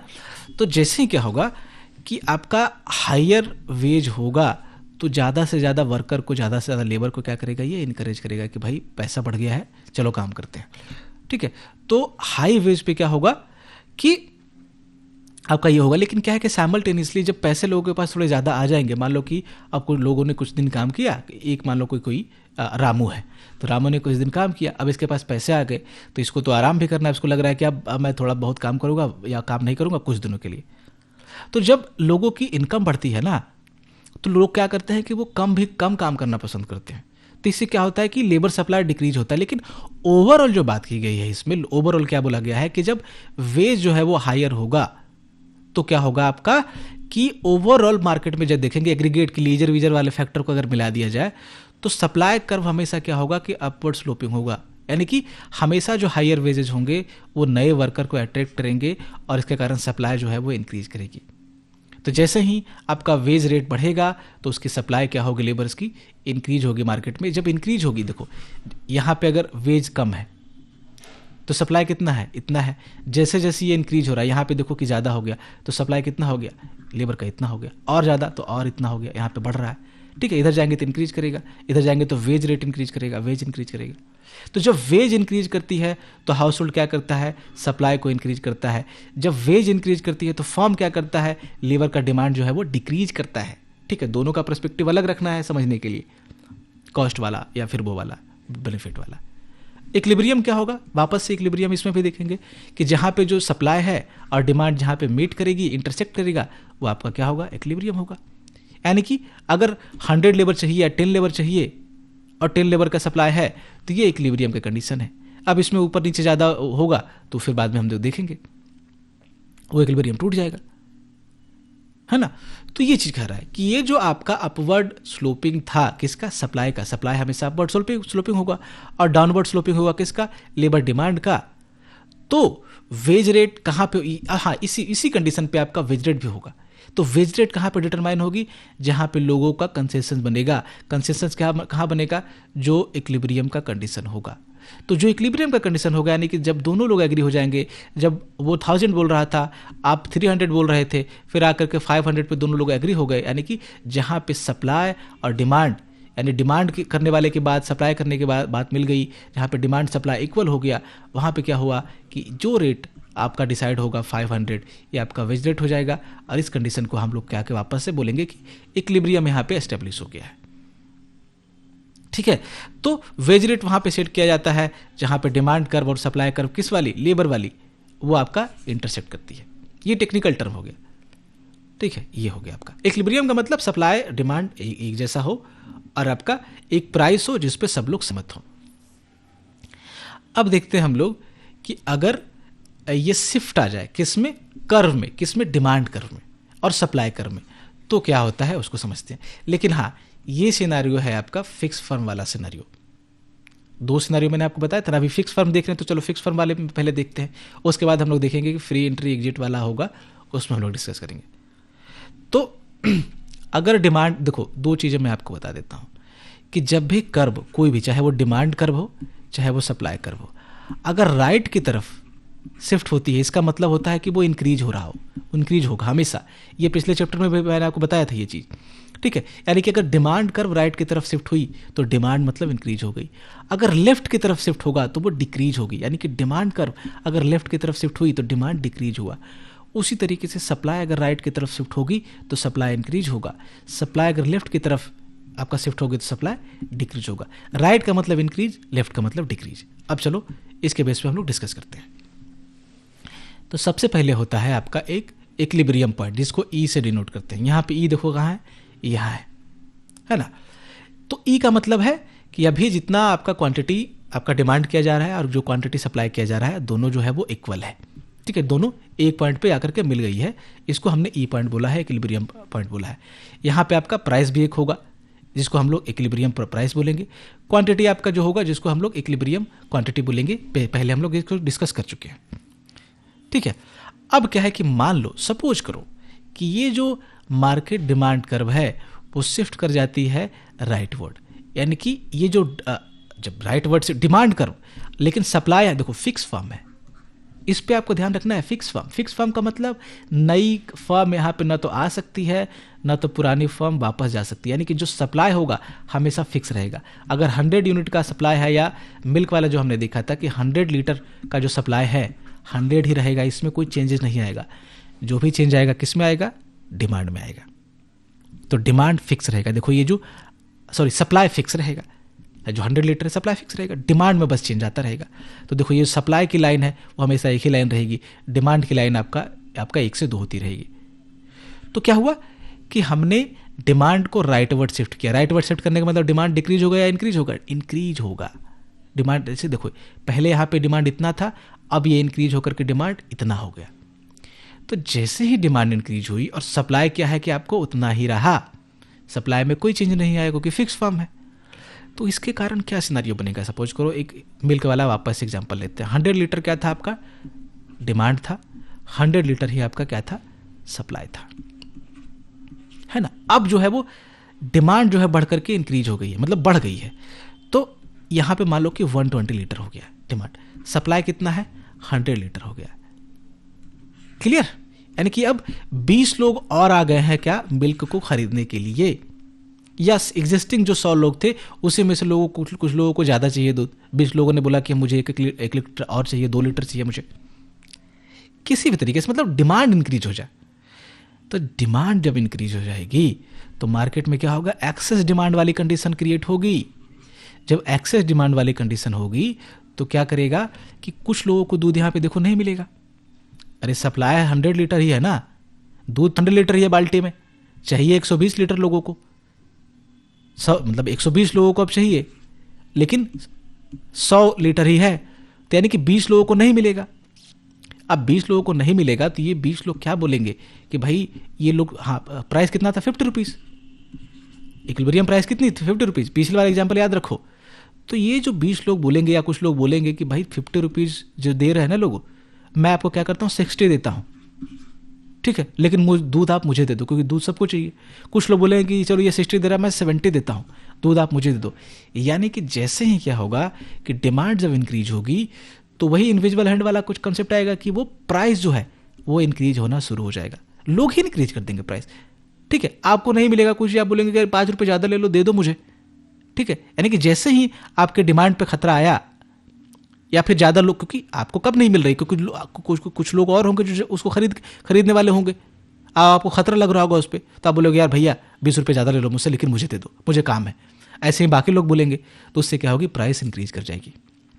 जब प्राइस इंक्रीज करेगा, देखो तो यहाँ पे प्राइस यहाँ थी पहले, ये प्राइस इंक्रीज कर गई, तो फिर यहाँ पे आकर के जी पॉइंट पे दोनों वापस से इंटरसेक्ट करेगा। जब दोनों आपका demand curve supply curve intersect हो जाएगी तो वापस से आपका नया इक्विलिब्रियम कॉन्सेप्ट, ये नया इक्विलिब्रियम पॉइंट आपका स्टेब्लिश हो जाएगा। वो कौन सा पॉइंट होगा, जी पॉइंट होगा, ठीक है। तो जब आपका, बस इतना ध्यान रखना है कि जब आपका डिमांड इंक्रीज होगा तो प्राइस भी क्या होगी, इंक्रीज होगी। यही बस टेक अवे आपको लेकर के जाना है इससे, बस। उसके बाद क्या है कि अगर लेफ्टवर्ड जो है वो आपका डिमांड का शिफ्ट हो जाए, तो फिर से बोलो, लेफ्टवर्ड होगा तो क्या होगा, डिक्रीज होगा या इंक्रीज होगा, डिक्रीज होगा। मैंने आपको बताया था, राइट हो तो राइटवर्ड शिफ्ट हो तो इंक्रीज होगा, लेफ्टवर्ड शिफ्ट हो तो आपका डिक्रीज होगा। तो जब डिमांड लेफ्टवर्ड शिफ्ट हुआ तो यानी कि डिमांड जो है वो डिक्रीज कर गया। फिर से ये वाला मैं आपको थोड़ा ये बना देता हूँ एग्जाम्पल से थोड़ा आपको ज़्यादा समझ में आता रहेगा। 100 लीटर डिमांड थी, 100 लीटर क्या थी, सप्लाई थी। इक्विलिब्रियम पहले एस्टेब्लिश करेंगे हम लोग। देखो सबसे पहले इनिशियली क्या होगा कि इक्विलिब्रियम एक पॉइंट होगा, ये पॉइंट देखो दूसरे वाले में है, देखो यहाँ पे इक्विलिब्रियम पॉइंट है, ये वाला तो हमने समझ लिया, ये वाला समझना है। तो ये अपना 100 लीटर 50 रुपीज़ आपका प्राइस है 1 लीटर का। अब क्या है कि डिमांड जो है ना वो लेफ्टवर्ड शिफ्ट हुई, सप्लाई क्या है कि सप्लाई तो कुछ हो ही नहीं सकता, क्यों, क्योंकि फिक्स नंबर ऑफ फॉर्म है वापस से। तो 100 लीटर को सप्लाई हमने रहने दिया, लेकिन अब डिमांड क्या हुई, लेफ्टवर्ड जैसे, यानी कि डिमांड डिक्रीज हो गई, यानी कि अब 80 लीटर ही डिमांड है। 20 लोग चले गए, उनको चाहिए नहीं दूध, या फिर जो 100 लोग को चाहिए था अब 1 लीटर ना चाह करके कुछ कम चाहिए उससे, जो भी रहा रीजन। अब डिमांड उतनी ही, मतलब ये सप्लाई उतनी ही रही, डिमांड जो है वो डिक्रीज होकर के 80 लीटर पे आ गई, ठीक है। सप्लाई में क्योंकि हम ज़्यादा चेंज तो कर नहीं सकते थे। तो अब क्या होगा, अब कैसे, इक्विलिब्रियम तो टूट गया, भाई टूट गया ना, तो कैसे स्थापित होगा, तो क्या होगा ना कि अब देखो जैसे ही लेफ्टवर्ड शिफ्ट करती है क्वांटिटी जो डिमांड की जा रही थी, ठीक है, उसके कारण क्या होगा कि क्वांटिटी जो है वो अब लेस डिमांड की जाएगी पहले के मुकाबले। तो इक्विलिब्रियम को एस्टेब्लिश करने के लिए यहाँ पे फिर इनविजिबल हैंड क्या करेगा कि आपको ये जो देखो समझो ना, डिमांड कम है, यानी कि अब लोग मतलब कि दूध ज़्यादा है, खरीदने वाला कम है, तो ये जो फर्म होगा ना वो क्या करेगा, उसका बिकेगा नहीं, 20 लीटर तो एक्स्ट्रा बर्बाद हो जाएगा, उसका बर्बाद 80 लीटर ही बिकेगा ना, क्योंकि 80 लीटर डिमांड ही 80 लीटर है। तो फर्म क्या करेगी ना, बोलेगी कि भैया आप थोड़ा सा जो 1 लीटर खरीद रहे हो ना 50 रुपीज़ में, जो आपको हम दे रहे थे पहले, अब आप 40 रुपीज़ में ले लो, कोई दिक्कत नहीं है। तो जैसे ही 40 रुपीज़ होगा तो हो सकता है कुछ लोग और आ जाए कि चलो 40 रुपीज़ पहले जिसके लिए 50 अफोर्डेबल नहीं था उसके लिए 40 अफोर्डेबल हो जाए, या इसी में से कुछ लोग जो ले रहे थे वो बोलेंगे ठीक है अब 1.5 लीटर मुझे कुछ लोग ले लेंगे, तो वापस से क्या होगा कि आपका एस्टेब्लिश हो जाएगा। ठीक है, यानी कि जैसे ही आपका सप्लाई जो है, सॉरी डिमांड जो है आपका डिक्रीज करेगी तो प्राइस क्या होगा, आपका डिक्रीज करेगा। जब प्राइस डिक्रीज करेगी तो कुछ लोग और खरीदने वाले आ जाएंगे, कुछ लोग और खरीदने वाले आ जाएंगे, तो फिर वापस से इक्विलिब्रियम जो है वो स्टेब्लिश हो जाएगा। कुछ लोग नहीं भी आए, चलो कोई दिक्कत नहीं है, लेकिन हमको क्या करवा देना है, आपको डिमांड कर्व को और सप्लाई कर्व को इंटरसेक्ट करवा देना है। अल्टीमेटली क्या होगा वो हम डिस्कस करेंगे, अभी पूरा इकोनॉमिक्स बचा हुआ है और ये वाला मैक्रो वाला करेंगे उसमें। यहाँ पे चूंकि मुझे आपको ये कर्व समझाना है तो कर्व पे ज़्यादा फोकस करेंगे, वरना कुछ लोगों की शिकायत हो जाएगी। तो देखो क्या हुआ कि डिमांड जो है वो डिक्रीज हो गई, और जैसे ही डिमांड डिक्रीज हुई तो प्राइस आपका क्या हुआ, डिक्रीज होगा, क्योंकि खरीदने वाले लोग कम है, फर्म को क्या करना पड़ेगा, मजबूरी में अपना प्राइस को जो है वो डिक्रीज करना पड़ेगा, ताकि वो जो एक्स्ट्रा उसके पास आउटपुट बच गया है वो उसको सेल कर पाए। तो जैसे ही प्राइस आपका डिक्रीज होगी तो एक वापस से एक पॉइंट पे आकर के दोनों जो है वो कर्व जो है, सप्लाई कर्व और डिमांड कर्व, एक दूसरे को इंटरसेक्ट करेगा, जिसको हम लोग बोलेंगे कि अब वापस से इक्विलिब्रियम जो है वो स्टेब्लिश हो गया। किस पॉइंट पे, एफ पॉइंट पे। ठीक है, तो जब आपका डिमांड इंक्रीज हो, राइट की तरफ हो, तो प्राइस क्या होगा, इंक्रीज होगा। जब आपका डिमांड डिक्रीज हो, लेफ्ट की तरफ हो, तो प्राइस क्या होगा, आपका डिक्रीज होगा। सेम डायरेक्शन में दोनों जा रहा है। ठीक है, तो यहाँ पे देखो एक कंक्लूड कर दो इसको कि जब आपका डिमांड जो है वो लेफ्ट राइट की तरफ शिफ्ट होता है तो इक्विलिब्रियम प्राइस वो भी क्या होता है, इंक्रीज करता है, और क्वांटिटी भी क्या होती है, इंक्रीज करती है। मैंने बता दिया आपको कि क्वांटिटी भी इंक्रीज होगा, प्राइस भी इंक्रीज होगी। कब, जब आपका राइट की तरफ शिफ्ट करेगा। तो शिफ्टिंग देखो, राइट पूरा जो कर्व है वो राइट की तरफ जा रहा है, वहीं जब कर्व लेफ्ट की तरफ आएगा तो आपका जो है डिमांड डिक्रीज होगा, यानी कि क्वांटिटी जो है वो डिक्रीज होगी, और आपका जो प्राइस है वो भी क्या होगा, डिक्रीज होगा, दोनों डिक्रीज हो जाएगी। अब सप्लाई को देखते हैं कि भाई सप्लाई में फिक्स वाले फॉर्म में कंडीशन में अगर सप्लाई लेफ्ट वर्ड और राइट वर्ड हो उसका कर्व तो क्या होगा।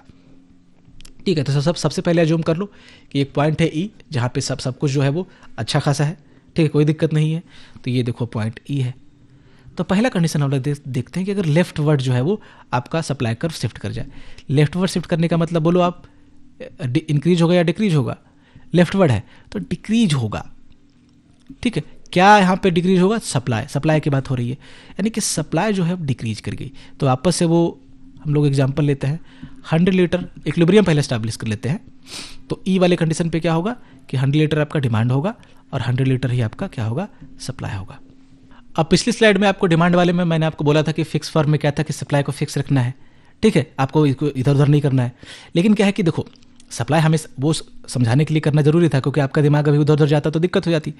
फिक्स फर्म में क्या है कि सप्लाई भी डिक्रीज इंक्रीज हो सकती है। क्यों, अरे भाई 10 फर्म है, 10 फैक्ट्री है बनाने वाली, या 10 लोग दूध बेचने वाले हैं, तो किसी की गाय मर गई या जो है मशीन किसी का खराब हो गया, इसमें भी सप्लाई पे तो ऊपर नीचे हो सकता है ना। नंबर ऑफ फर्म जो है फिक्स रहेगा, उसकी बात है। ठीक है, वहां पे जो कि मैंने आपको फोकस ही करवाया ताकि आपका जो है वो सिर्फ और सिर्फ डिमांड पे फोकस रहे। ठीक है, सप्लाई पे आपका दिमाग ही नहीं जाए, समझाने के लिए करना पड़ता है ये सारी चीज़ें। तो यहाँ पे क्या है कि आप सप्लाई को जो है वो शिफ्ट करवाएंगे, डिमांड को जो है वो फिक्स रखेंगे। ठीक है, बिल्कुल फिक्स रखना है डिमांड को, किस पे अब चेंज करवाना है, सप्लाई को। तो देखो क्या है कि 100 लीटर इक्विलिब्रियम स्टेब्लिश है, बिल्कुल है, 50 रुपीज़ है, 50 रुपीज़ है। अब जैसे ही क्या हुआ कि सप्लाई आपका क्या हुआ, लेफ्टवर्ड हुआ, यानी कि डिक्रीज हो गई, यानी कि लोग खरीदने वाले 100 लीटर हैं अभी भी, और लेकिन 80 लीटर अब क्या हुआ कि सप्लाई हो गई। तो समझो एक तरह से डिमांड ज़्यादा हो गया ना, कंपैरेटिवली देखो तो डिमांड ज़्यादा हो गई एक तरह से, क्योंकि सप्लाई अब एक तरह से घट गई है तो डिमांड ज़्यादा हो गई है। यानी कि लोगों को चाहिए 100 लीटर, मिल रहा है उसको 80 लीटर, तो वापस से क्या होगा, वापस से लोग क्या करेंगे कि कुछ लोगों को नहीं मिल पाएगा दूध, जो कंडीशन उसमें क्रिएट हुई थी कि 20 लोगों को दूध नहीं मिल पाएगा क्योंकि 80 लीटर ही है अब, तो फिर से वापस से मारामारी शुरू होगी, लोगों में बोलेंगे कि भाई आप हमसे पैसे ज़्यादा ले लो लेकिन दूध हमको ही दो।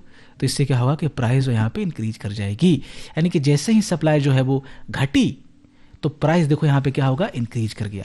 तो एक पॉइंट यहाँ पे जाकर के वापस से मिलेगा जी पॉइंट पे, जहाँ पे इक्विलिब्रियम एस्टेब्लिश हो जाएगा। तो जैसे ही आपका बस इतना ध्यान रखना है कि सप्लाई कर्व लेफ्ट आपका जाएगी, शिफ्ट करेगी, यानी कि सप्लाई डिक्रीज हो गया, सप्लाई जब क्वांटिटी डिक्रीज होगी तो क्वांटिटी जब डिक्रीज होगी तो प्राइस जो है आपका इंक्रीज हो जाएगा और उसके बाद एक नया जो है इक्विलिब्रियम पॉइंट आपका एस्टेब्लिश होगा। आप इसको रोक करके पढ़ सकते हो। यही चीज़ है कि आपका जैसे ही शिफ्ट होता है लेफ्टवर्ड तो आपका यहाँ पे डिमांड आपका अनचेंज रहता है, लेकिन सप्लाई क्या हुआ कि घट गया, लेफ्टवर्ड शिफ्ट हो गया। इस शिफ्ट के कारण क्या होता है कि जो प्रिवेलिंग प्राइसेस है, यानी कि जो 50 रुपीज़ की प्राइसेस है, उस पे क्या होता है कि एक्सेस डिमांड हो जाता है। 50 रुपीज़ की प्राइसेस पे ज़्यादा लोग खरीदने वाले हैं, 100 लोग खरीदने वाले हैं, है कितना 80 लोग, 80 मतलब 80 लीटर। तो इसके कारण क्या होगा कि कुछ लोग जो होंगे वो उनको मिलेगा नहीं दूध, ठीक है। Some people who are unable to obtain the good, और इस कंडीशन में milk will be willing to pay higher prices, और इसके कारण से मार्केट प्राइस क्या होगी, इंक्रीज होगी। कुछ लोगों को दूध नहीं मिलेगा तो वो ज़्यादा पैसे देने के लिए तैयार हो जाएंगे, और जब प्राइस इंक्रीज हो जाएगी तो एक नया इक्विलिब्रियम जो है वो पॉइंट अटेंड होगा जी नाम का, जहाँ पे सप्लाई कर्व और आपका डिमांड कर्व क्या होगा, इंटरसेक्ट करेगा। क्लियर। तो ये लेफ्टवर्ड शिफ्ट हुआ सप्लाई, तब ये हाल है। अब अगर सप्लाई राइटवर्ड शिफ्ट हो, यानी कि सप्लाई अब इंक्रीज कर जाए, तो वापस इसको देख लेते हैं। पहले इक्विलिब्रियम पॉइंट देखो है पहले से, देखो ये वाला ग्राफ है, ई पॉइंट है, तो ई पॉइंट का मतलब 100 लीटर सप्लाई मतलब डिमांड और 100 लीटर सप्लाई। क्लियर। अब क्या है कि यहाँ पे बोल रहा है कि ये सप्लाई जो, अब डिमांड को तो फिक्स रखना है, ये डिमांड कुछ नहीं होगा, 100 लीटर ही रहेगा, है ना। यहाँ पे डिमांड आपका क्या था, 100 लीटर ही था, सप्लाई उसके सामने जो है आपका डिक्रीज हो गई, तो आपका कंपैरेटिवली एक तरह से डिमांड जो है वहाँ पे आपका लगा कि ये ज़्यादा दिख रहा होगा आपको। अब क्या है कि 100 लीटर सप्लाई था, तो इसको अब राइटवर्ड कर देना है, यानी कि 120 आपका सप्लाई हो जाए। समझो, यानी कि खपत कितनी है मार्केट में, 100 लीटर, लेकिन अब मार्केट में सप्लाई कितना हो रहा है, प्रोड्यूस की ओर कितना होने लगा, कुछ भी हो जाए, हो सकता है कि कोई फार्म के पास एक्स्ट्रा गाय आ जाए या टेक्नोलॉजी इंप्रूव हो जाए, कुछ भी हो सकता है, ठीक है। उस पर नहीं जाना आपको अभी, इतनी इस पर जाना है कि सप्लाई इंक्रीज हो गई।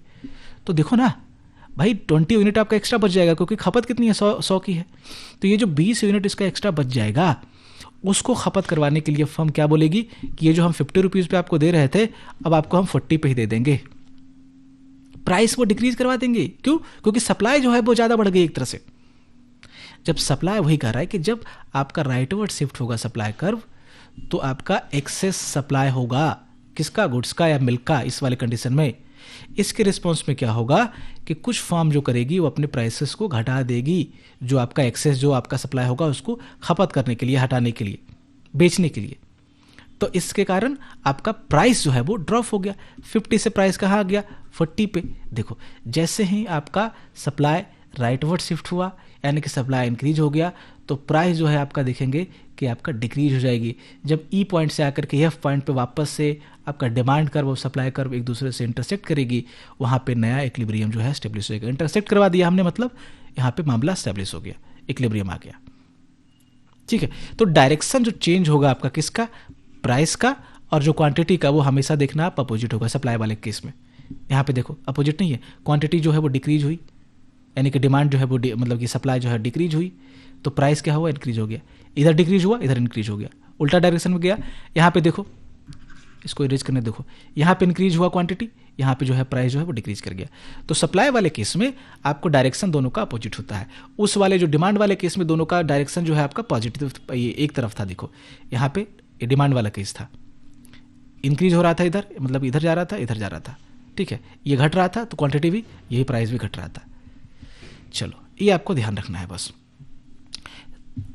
तो हाँ, इसके बाद वाला स्लाइड है, चलो ये तो वही इसमें कंक्लूड कर रहा है कि अगर आपका लेफ्टवर्ड शिफ्ट करता है सप्लाई, तो जो प्राइस है वो आपका इंक्रीज करेगा, लेकिन क्वांटिटी है वो फॉल करेगी। क्यों? क्योंकि उल्टा डायरेक्शन में दोनों जाएगा। वहीं आपका राइटवर्ड शिफ्ट करेगा तो प्राइस आपका फॉल करेगी, तो उसका डायरेक्शन उल्टा हो जाएगा, इसका क्वांटिटी का, वो राइज कर जाएगी।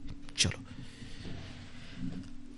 अब देखो, अब मजा ये है कि अब अभी तो हम लोग एक एक करके करवा रहे थे कि डिमांड को फिक्स रख रहे थे, सप्लाई को शिफ्ट करवा रहे थे, या फिर सप्लाई को फिक्स रख के डिमांड को शिफ्ट करवा रहे थे। अब क्या हो कि दोनों एक साथ शिफ्ट हो, या तो दोनों डिक्रीज हो, या तो दोनों इंक्रीज हो, या तो एक इंक्रीज हो जाए एक डिक्रीज हो जाए, मतलब साथ में दोनों हो, तो क्या क्या इम्पैक्ट होगा उसका, उसके बाद जो है अब ये चैप्टर करेगा। यानी कि what happens when both demand and supply curve simultaneously shifts. तो इससे 4 जो है वो पॉसिबल आपके सिनारियो हो सकते हैं इसमें। पहला है कि बोथ जो कर्व है, सप्लाई कर्व और डिमांड कर्व, वो राइटवर्ड शिफ्ट हो जाए, फिर दोनों जो कर्व हैं वो लेफ्टवर्ड शिफ्ट हो जाए, या फिर एक जो कर्व है वो लेफ्टवर्ड शिफ्ट हो और दूसरा जो मतलब कर्व है वो राइटवर्ड शिफ्ट हो। उसी तरीके से यहाँ पे सप्लाई कर्व है और यहाँ पे डिमांड, मतलब जो भी एक मतलब कि राइट हो जाए, मतलब 2 कंडीशन इसमें बनेगी। सप्लाई कर्व मान लो कि आपका लेफ्टवर्ड शिफ्ट हो जाए, डिमांड कर्व राइट शिफ्ट हो जाए, या फिर सप्लाई कर्व आपका राइटवर्ड शिफ्ट हो जाए, डिमांड आपका लेफ्टवर्ड शिफ्ट हो जाए। यानी कि ये 4 कंडीशन कुल मिलाकर के बन सकती है। इन चारों में आपका देखो क्वांटिटी और प्राइस पे क्या इफेक्ट पड़ेगा। तो इधर आपका क्वांटिटी पे इफेक्ट और इधर आपका प्राइस पे इफेक्ट, ये आपका शिफ्ट हो रहा है यहाँ पे देखो कर्व। अगर जो है वो आपका डिमांड लेफ्टवर्ड शिफ्ट हो, यानी कि डिमांड डिक्रीज हो, और सप्लाई भी लेफ्टवर्ड शिफ्ट हो, यानी कि सप्लाई भी डिक्रीज हो, तो यानी खरीदने वाले भी कम हो गए और आपका बेचने वाले भी कम हो गए, तो क्वांटिटी तो ओवरऑल डिक्रीज ही होगी ना, क्योंकि क्वांटिटी डिक्रीज हो जाएगी, खरीदना भी कम है, बेचना भी कम है, तो कुल मिलाकर के क्वांटिटी डिक्रीज होगी। लेकिन प्राइस पे क्या इफेक्ट पड़ेगा भाई, दोनों में एक कोई बढ़ता तब तो हम लोग डिसाइड करते हैं, दोनों घट रहा है, तो प्राइस पे यहाँ पे अभी कोई हम लोग क्लियर आइडिया नहीं लगा सकते। ये अनचेंज भी रह सकता है, प्राइस जो पहले थी वही रहेगा, या फिर इंक्रीज भी हो सकता है, डिक्रीज हो सकता है। इस पे अभी कोई कुछ नहीं कहा जाएगा, इस पे श्योरिटी नहीं रहेगी, अनश्योर रहेगा मामला। लेकिन एक चीज़ श्योर रहेगा कि जब आपका डिमांड डिक्रीज हो जाएगी और सप्लाई भी डिक्रीज हो जाएगा तो ओवरऑल क्वांटिटी डिक्रीज हो जाएगी। ठीक है, अब क्या है कि अगर डिमांड जो है वो राइटवर्ड शिफ्ट हो, यानी कि डिमांड इंक्रीज कर जाए, और सप्लाई भी क्या हो कि आपका राइटवर्ड शिफ्ट हो जाए, यानी कि ये भी इंक्रीज कर जाए, तो क्वांटिटी ऑब्वियस सी बात है, डिमांड इंक्रीज हो गया, सप्लाई भी इंक्रीज हो गया, तो क्वांटिटी इंक्रीज हो जाएगी। लेकिन चूंकि दोनों इंक्रीज हो गई है तो प्राइस का हम कुछ आइडिया लगा सकते हैं क्या? नहीं, एक इंक्रीज होता है एक डिक्रीज होगा, तब हम लोग देखते कि दोनों में इम्बैलेंस हो गया, अब दोनों में साथ में इंक्रीज हो रहा है, तो प्राइस जो है वहाँ पे अनश्योर रहेगा, अनचेंज भी हो सकता है, इंक्रीज भी हो सकता है, डिक्रीज भी हो सकता है ना। अब क्या है कि अब ये कंडीशन ये हो कि डिमांड जो है वो लेफ्टवर्ड शिफ्ट हो जाए, यानी कि डिमांड जो है वो डिक्रीज हो जाए, और आपका जो सप्लाई है वो राइटवर्ड शिफ्ट हो जाए, यानी कि सप्लाई इंक्रीज हो जाए। अब देखो डिमांड क्या हुई, डिक्रीज हुई, डिमांड आपका 80 लीटर हो गया, सप्लाई क्या हो गया आपका 100 लीटर मान लो, या डिमांड आपका 100 लीटर ही रहा, 120 कर दो, कोई भी कर दो, बात तो बराबर ही हो गया ना। तो यानी कि डिमांड डिक्रीज हुई, सप्लाई जो है इंक्रीज हुआ, तो सप्लाई ज़्यादा हो गया, एक्सेस सप्लाई हो गया। एक्सेस सप्लाई क्या होगा, जब होगा तो क्या देखा हमने कि प्राइस जो है वो डिक्रीज होगी, प्राइस क्या होगी, हमेशा डिक्रीज होगी। लेकिन क्वांटिटी क्या होगा वो हम नहीं बता सकते, वो अनश्योर रहेगा। क्यों? क्योंकि एक इसमें जब इंक्रीज करेगा एक डिक्रीज करेगा तो क्वांटिटी अनश्योर हो जाएगी, जब दोनों इंक्रीज करेंगे या दोनों डिक्रीज करेंगे तो प्राइस अनश्योर हो जाएगा, लेकिन ये क्वांटिटी श्योर हो जाएगी। ठीक है, तो इस वाले केस में, दोनों केस में आप देखेंगे कि जब दोनों अलग अलग डायरेक्शन में जाएंगे डिमांड सप्लाई, तो क्वांटिटी के बारे में हम कुछ नहीं कहेंगे, लेकिन हम प्राइस के बारे में कहेंगे। तो देखो अगला कंडीशन क्या है कि अगर राइट वर्ड शिफ्ट हो जाए क्या, डिमांड, यानी कि डिमांड इंक्रीज हो जाए, सप्लाई आपका डिक्रीज हो जाए, लेफ्ट वर्ड हो जाए, ठीक है, यानी कि डिमांड बढ़ गई, लोग खरीदने वाले ज़्यादा आ गए, तो लोग क्या बोलेंगे, प्राइस ज़्यादा लो हमसे लेकिन हमको दो, क्योंकि कुछ लोगों को नहीं मिलेगा, तो प्राइस क्या होगी, इंक्रीज हो जाएगी। तो ये आपका 4 सिनारियो हुआ। ठीक है, कन्फ्यूजन हो समझने में, थोड़ा बहुत पीछे करके आप वापस से देख लेना, समझ में आ जाएगा ये। अब हम लोग मार्केट इक्विलिब्रियम देखते हैं फ्री एग्जिट एंड एंट्री वाले कंडीशन में। इसमें क्या होगा, फिक्स वाले में क्या था कि फर्म जितनी थी उतनी ही थी, नई फर्म ना तो आ सकती थी ना तो जा सकती थी। इसमें क्या है कि कोई फर्म फ्रीली जो है वो इंटर कर सकती है, और अगर उसको प्रॉफिट ना हो तो वापस से एग्जिट कर सकती है, कोई दिक्कत नहीं, लॉस में क्यों काम करे कोई, ठीक है ना। यानी कि एक तरह से जो परफेक्ट कॉम्पिटिशन वाला सिनारियो होगा ना, उससे मिलता जुलता सिनारियो होगा। जैसे परफेक्ट कॉम्पिटिशन में क्या था कि किसी को भी प्रॉफिट बहुत ज़्यादा नहीं होता था, एक प्राइस जो है वो लीनियर चलता था, लीनियर, क्योंकि कंपटीशन बहुत ज़्यादा था, बेचने वाले बहुत ज़्यादा थे, अगर खरीदने वाले बहुत ज़्यादा थे तो अगर थोड़ा बहुत प्राइस में आप इंक्रीज करोगे तो कस्टमर आपका भाग जाता था किसी और के पास, है ना, क्योंकि सिमिलर प्रोडक्ट आपको आप 100 रुपये में दे रहे हो, बगल वाला वही सिमिलर प्रोडक्ट उसको 80 रुपये में दे देगा, है ना। आपने प्राइस इंक्रीज कर दिया 80 से 100, तो कस्टमर आप लूज कर दोगे, ये वाला। तो इस वाले कंडीशन में भी थोड़ा बहुत वही रहेगा। यहाँ पे भी क्या होगा कि ये जब इस कंडीशन में इक्विलिब्रियम जब एस्टेब्लिश होगा ना, तो यहाँ पे आप देखेंगे कि कोई भी फर्म जो है वो सुपर नॉर्मल प्रॉफिट यहाँ पे अर्न नहीं कर रही होगी, अगर वो प्रोडक्शन में बनी रहेगी तो। यानी कि सिंपल समझो कि जब फ्री एंट्री एंड एग्जिट में मार्केट इक्विलिब्रियम एस्टेब्लिश रहेगा तो फर्म कभी भी आ सकती है, कभी भी जा सकती है। इसमें क्या होगा कि बहुत सारी फर्म आती जाती रहेगी, जैसे ही कोई प्रॉफिट होना शुरू हो जाएगा नया दुकान खुल जाएगा, जब नया दुकान खुल जाएगा तो भाई वापस से काफ़ी लोग बेचने वाले हो जाएंगे, वो भी प्रॉफिट गया। यानी कि यहाँ पे अब देखो सुपर नॉर्मल प्रॉफिट कुछ लोगों को मालूम नहीं होगा जो चैप्टर पहली बार देख रहे होंगे। तो पिछले चैप्टर में ये दो कॉन्सेप्ट को डिस्कस किया गया है बहुत डिटेल में।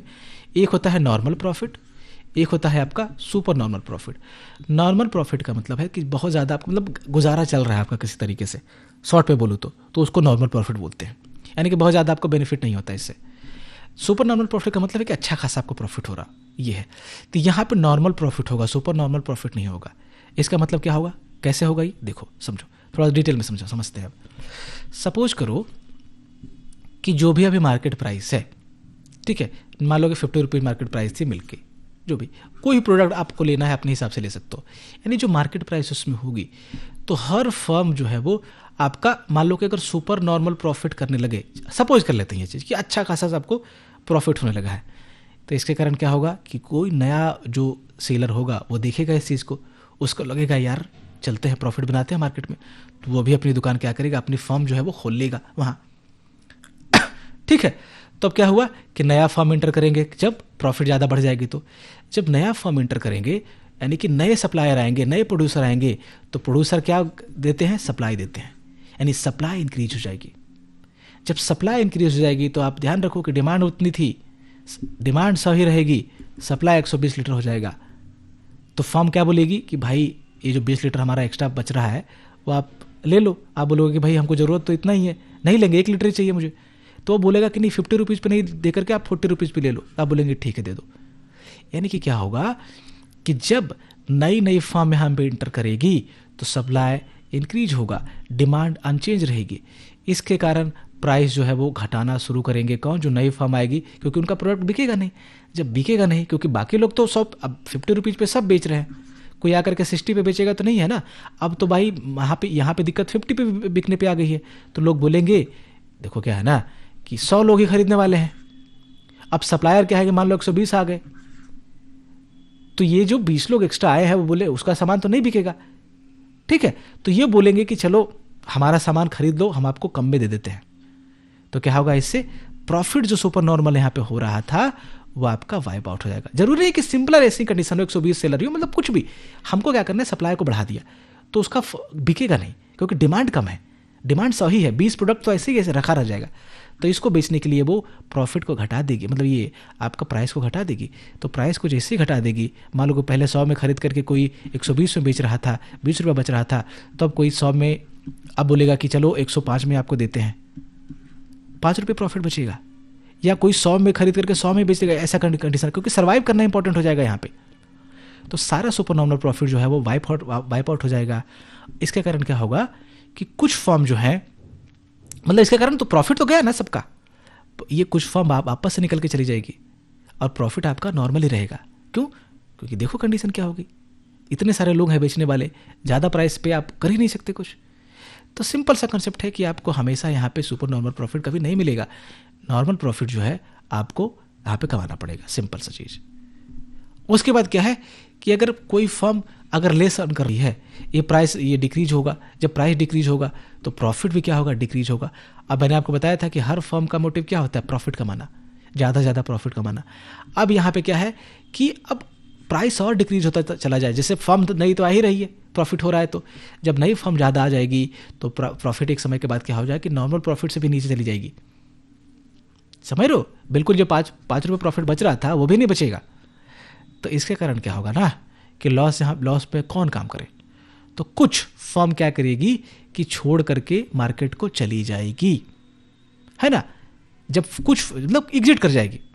जब कुछ फर्म मान लो कि अब वापस से कुछ फर्म चली गई, तो 100 लीटर वाला जो मान लो डिमांड था और ये आपका सप्लाई आपका 120 हो गया था, कुछ फर्म जो है वो चली गई, तो सप्लाई वापस से आपका घट करके 100 लीटर पे आ जाएगा। डिमांड कितना था, 100 लीटर, तो वापस सुपर नॉर्मल प्रॉफिट वाला जो लेवल था, एक लेबरियम वाला लेवल था, मेंटेन हो जाएगा, ठीक है। तो फिर से ये मार्केट जो है वो चलता रहेगा।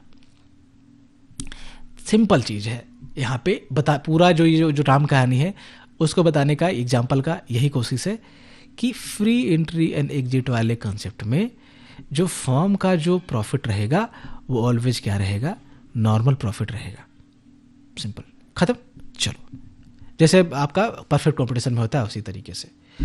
अब इसमें क्या है कि अब इसमें अगर शिफ्ट लाएं तो क्या होगा, डिमांड में और सप्लाई में अगर इसमें शिफ्ट आता है, किस वाले कंडीशन में, फ्री एंट्री एग्जिट वाले कंडीशन में, तब क्या वो फिक्स्ड वाले में तो हमने देख लिया, एक को फिक्स रखा, दूसरे को हमने मूव करवाया, सप्लाई और डिमांड को, तो क्या हुआ हमने देखा। चलो इसमें देखते हैं फ्री एंट्री एंड एग्जिट वाले में कि अब वही है कि इम्पैक्ट को एग्जामिन करेगा कि इक्विलिब्रियम प्राइस से अगर टूट करके प्राइस ऊपर नीचे होती है तो क्या होगा। ठीक है, जब फ्रीली इंटर ये कर सकते हैं, इस पर मत जाओ, चलो इस पे आते हैं सीधे। तो अब सपोज करो कि डिमांड क्या हो गया, यहाँ पे डिमांड जो कर्व था इस कंडीशन में शिफ्ट हो गई किसकी तरफ, राइट की तरफ। जब राइट की तरफ डिमांड कर्व शिफ्ट हो रही है, यानी कि डिमांड क्या होगा, राइट की तरफ शिफ्ट होने से बढ़ेगा या घटेगा, बढ़ेगा, राइट की तरफ शिफ्ट हुई है, तो यानी कि क्वांटिटी जो पहले डिमांड की जा रही थी वो इंक्रीज हो गई है। तो जब ये कंडीशन होगा तो एक्सेस डिमांड होगा मार्केट में, पहले के मुकाबले ज़्यादा डिमांड हो गई। अब ज़्यादा डिमांड हो गई तो अब जो फर्म एग्जिट मतलब इंटर तो तुरंत नहीं करेंगे ना, जो एग्जिस्टिव फर्म है वही इस डिमांड को पूरा करेंगे। तो जब जैसे ही डिमांड को पूरा करेंगे, इनिशियली क्या होगा कि कुछ लोगों को सप्लाई नहीं मिल पाएगा। शुरू में तो सप्लाई उतना ही रहेगा ना, अगर 100 था तो 100 ही रहेगा। लेकिन यहाँ पे फ्री एंट्री एंड एग्जिट वाला मामला है, बस ये ध्यान रखना कि इसमें जैसे ही आपका डिमांड बढ़ेगा, प्राइस जब बढ़ जाएगी तो तुरंत फर्म की जो है वो इंटर नहीं कर सकती है, ये यहाँ पे चांस है। तो चलो हालांकि समझते हैं, पहले इसको समझ लो। तो जैसे ही डिमांड जो है वो एक्सेस हो गया, डिमांड इंक्रीज हुआ, तो कुछ लोगों को क्या मिलेगा, प्रोडक्ट नहीं मिल पाएगा, कुछ लोग डिससेटिस्फाइड रह जाएंगे। कंज्यूमर दूध वाला यहाँ पर दिया था ना कि अब डिमांड इंक्रीज होगी, अब लोग खरीदने वाले ज़्यादा हैं, 120 लोग आ गए खरीदने वाले, तो वो बोलेंगे कि भाई जो 20 लोगों को नहीं मिल पाएगा क्या प्रोडक्ट, वो बोलेंगे कि पैसे हमसे ज़्यादा ले लो, हायर प्राइस ले लो, लेकिन प्रोडक्ट हमको दे दो, दूध हमको दे दो। तो क्या होगा कि प्राइस इंक्रीज हो जाएगा। अब देखो मुनाफा, प्राइस इंक्रीज हुआ, मुनाफा, ठीक है। तो प्राइस बढ़ता रहेगा इस कंडीशन में जब डिमांड कर्व राइट की तरफ शिफ्ट होगा। तो जब प्राइस ये बढ़ेगा, प्राइस बढ़ेगा मतलब प्रॉफिट बढ़ेगा, तो बाकी फर्में भी देख रहे होंगे, बाकी लोग देख रहे होंगे, वो भी क्या आ जाएंगे कि मतलब जब प्रॉफिट बढ़ जाएगा तो यहाँ पे नॉर्मल प्रॉफिट होगा क्या, नहीं, यहाँ पे सुपर नॉर्मल प्रॉफिट होने लगेगा। जब सुपर नॉर्मल प्रॉफिट होने लगेगा तो बाकी फर्मों को क्या करेगा, ये अट्रैक्ट करेगा नई फर्म को इंटर करने के लिए। नई फर्म क्या होगी, इंटर करेगी। अब वापस से ढेर सारी फर्में आ गई, ढेर सारी फर्म आ गई तो वापस से सप्लाई बढ़ जाएगा। अब 100 वाला ये जो 120 सप्लाई जो हुआ था इंक्रीज होकर के 100 से, ये वापस 120 हो जाएगा। 120 क्या हो सकता है, इससे ज़्यादा भी हो जाए, क्योंकि अब नई नई फर्म में और आ गई है, और ज़्यादा प्रोडक्शन करेगी और ज़्यादा सप्लाई बढ़ेगा। तो इसके कारण से ये जो सुपर नॉर्मल प्रॉफिट हो रहा था ना, ये वापस से जाकर के नॉर्मल प्रॉफिट हो जाएगा, वापस से प्राइसेस घट जाएगी। ठीक है, तो प्राइस में आपको ध्यान रखना है कि कोई चीज़ नहीं आएगा। देखो यहाँ पे प्राइस बस इतना ही रहेगा। ये जैसे ही आपका क्वांटिटी इंक्रीज हुआ तो आपका जो ये वाला, जैसे ये जो डिमांड इंक्रीज हुआ ना, सॉरी ये जो डिमांड इंक्रीज हुआ, यहाँ पे मैंने आपको बता दिया था नीचे डिमांड कर्व शिफ्ट हो गया है राइट की तरफ, यानी डिमांड इंक्रीज हुआ तो क्वांटिटी जो सप्लाई की जाएगी वो बढ़ जाएगी। क्यों आपका, क्योंकि फर्म में जो है नई फर्म इंटर करेगी, वो आपका यहाँ पे आकर के सप्लाई को बढ़ा देगी। लेकिन प्राइस में कोई इफेक्ट हुआ नहीं हुआ, प्राइस उतना ही रहेगा लगभग। मैंने बोला कि परफेक्ट कंपटीशन वाला ही सिनारियो लगभग होगा।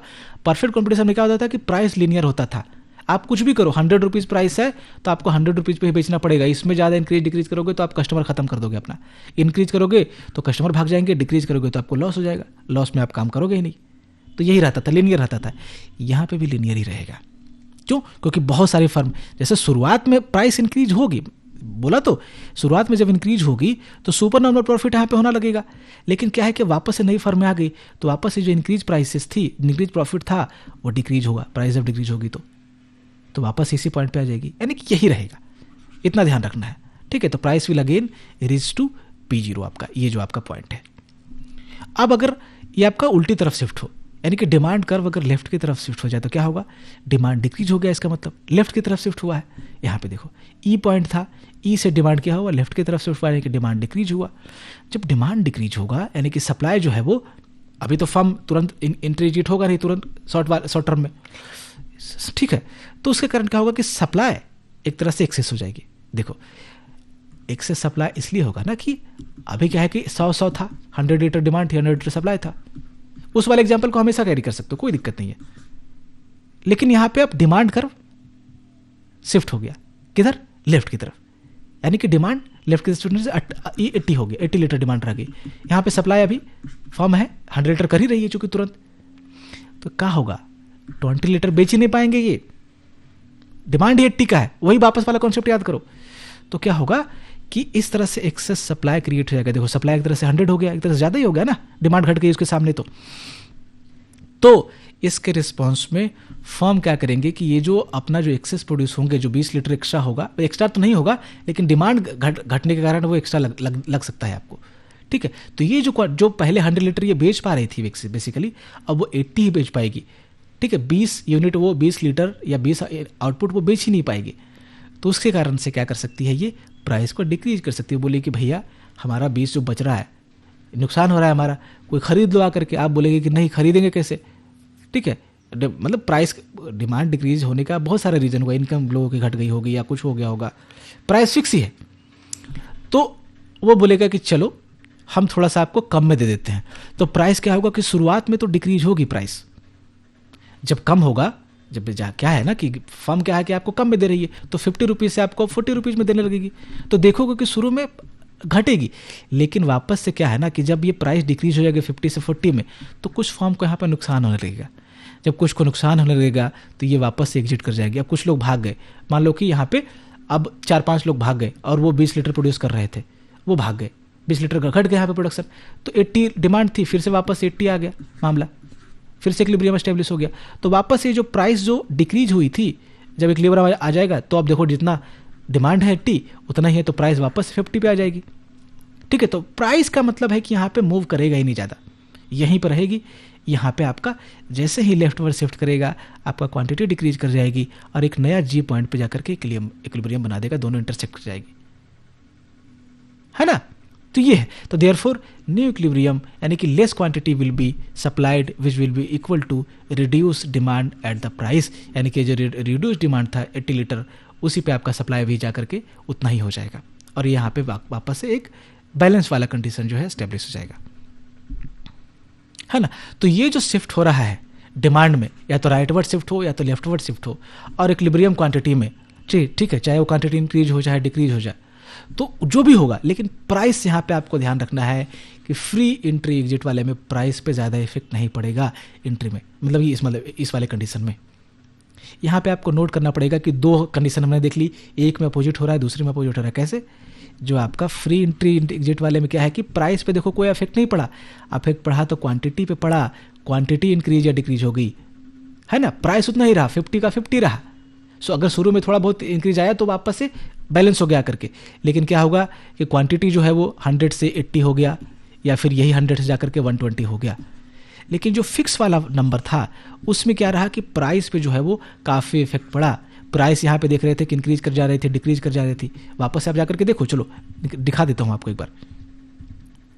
देखो यहाँ पे ये आपका क्वांटिटी इंक्रीज हुआ तो प्राइस क्या हुई, डिक्रीज हो गई।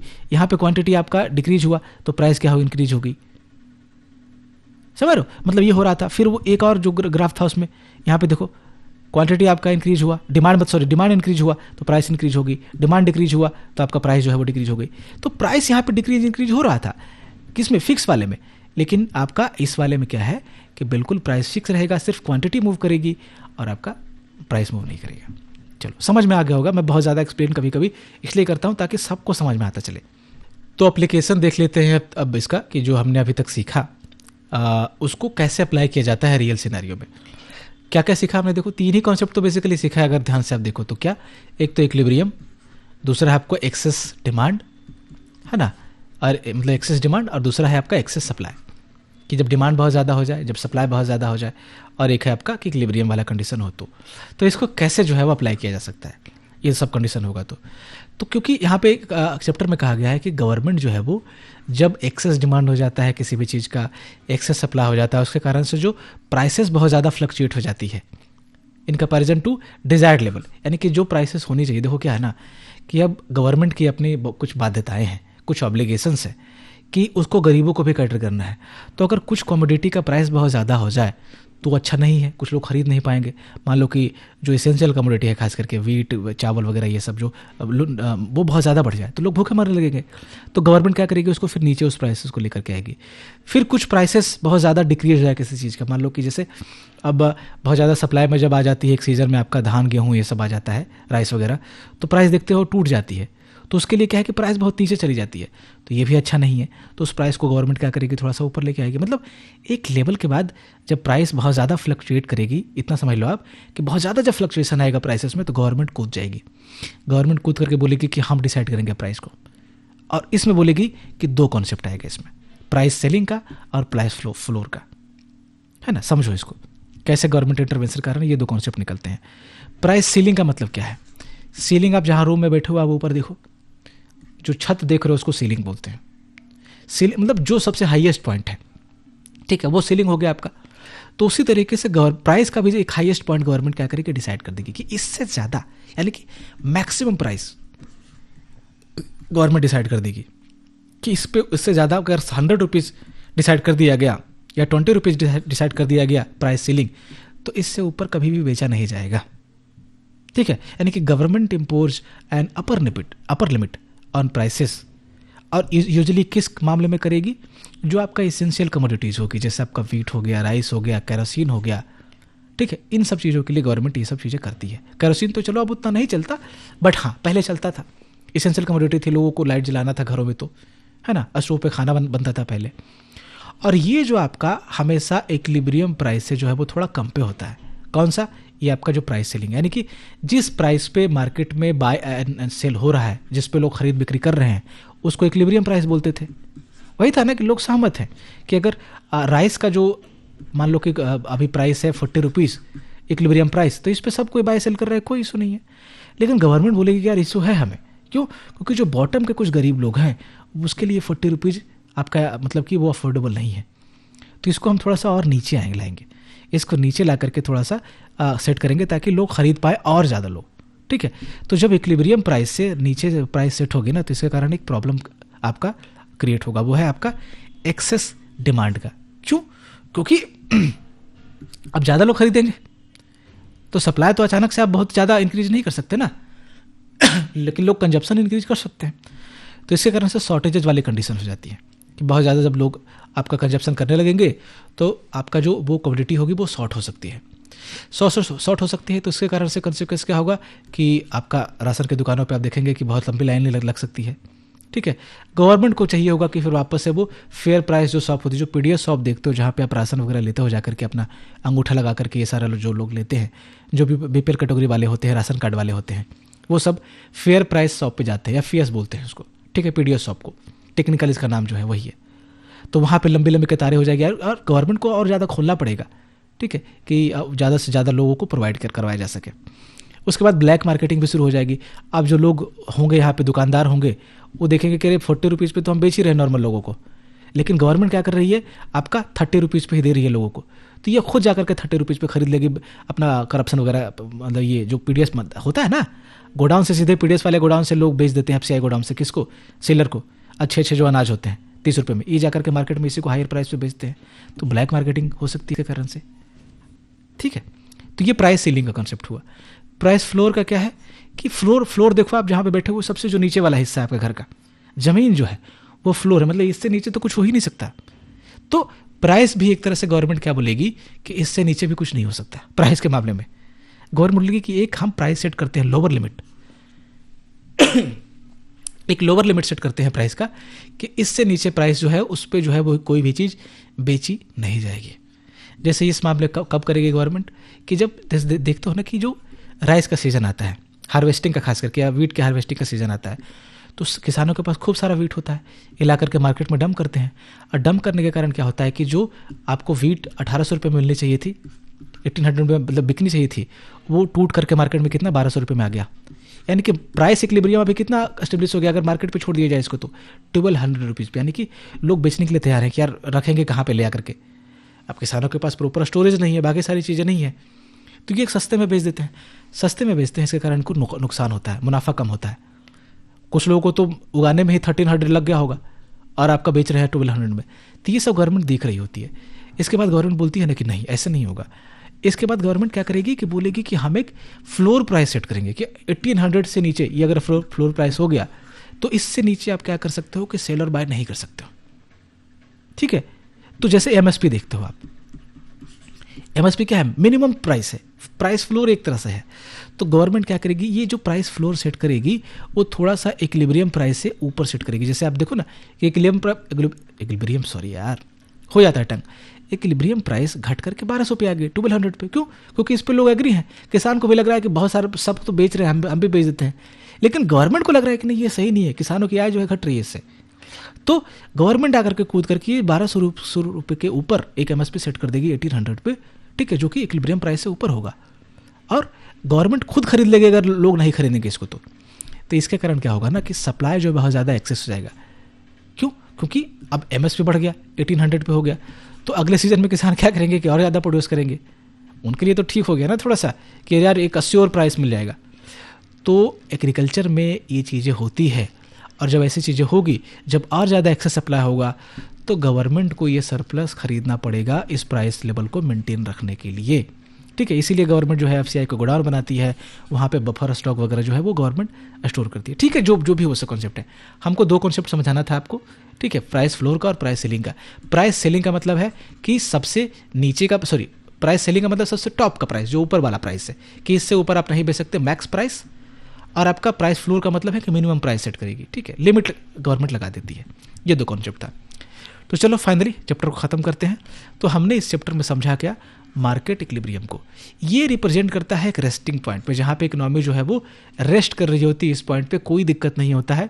आप जब डिस्टर्ब करोगे तो फिर क्या होगा, आपका इक्विलिब्रियम बिगड़ जाएगा, ठीक है। यहाँ पे इक्विलिब्रियम पॉइंट पे, रेस्टिंग पॉइंट पे क्या होगा कि परफेक्टली अलाइंड होते हैं कौन, जो बायर है, सेलर है, वो सब दोनों की डिजायर मिल रही होती है, दोनों को जो प्राइस चाहिए मिल रहा होता है ना।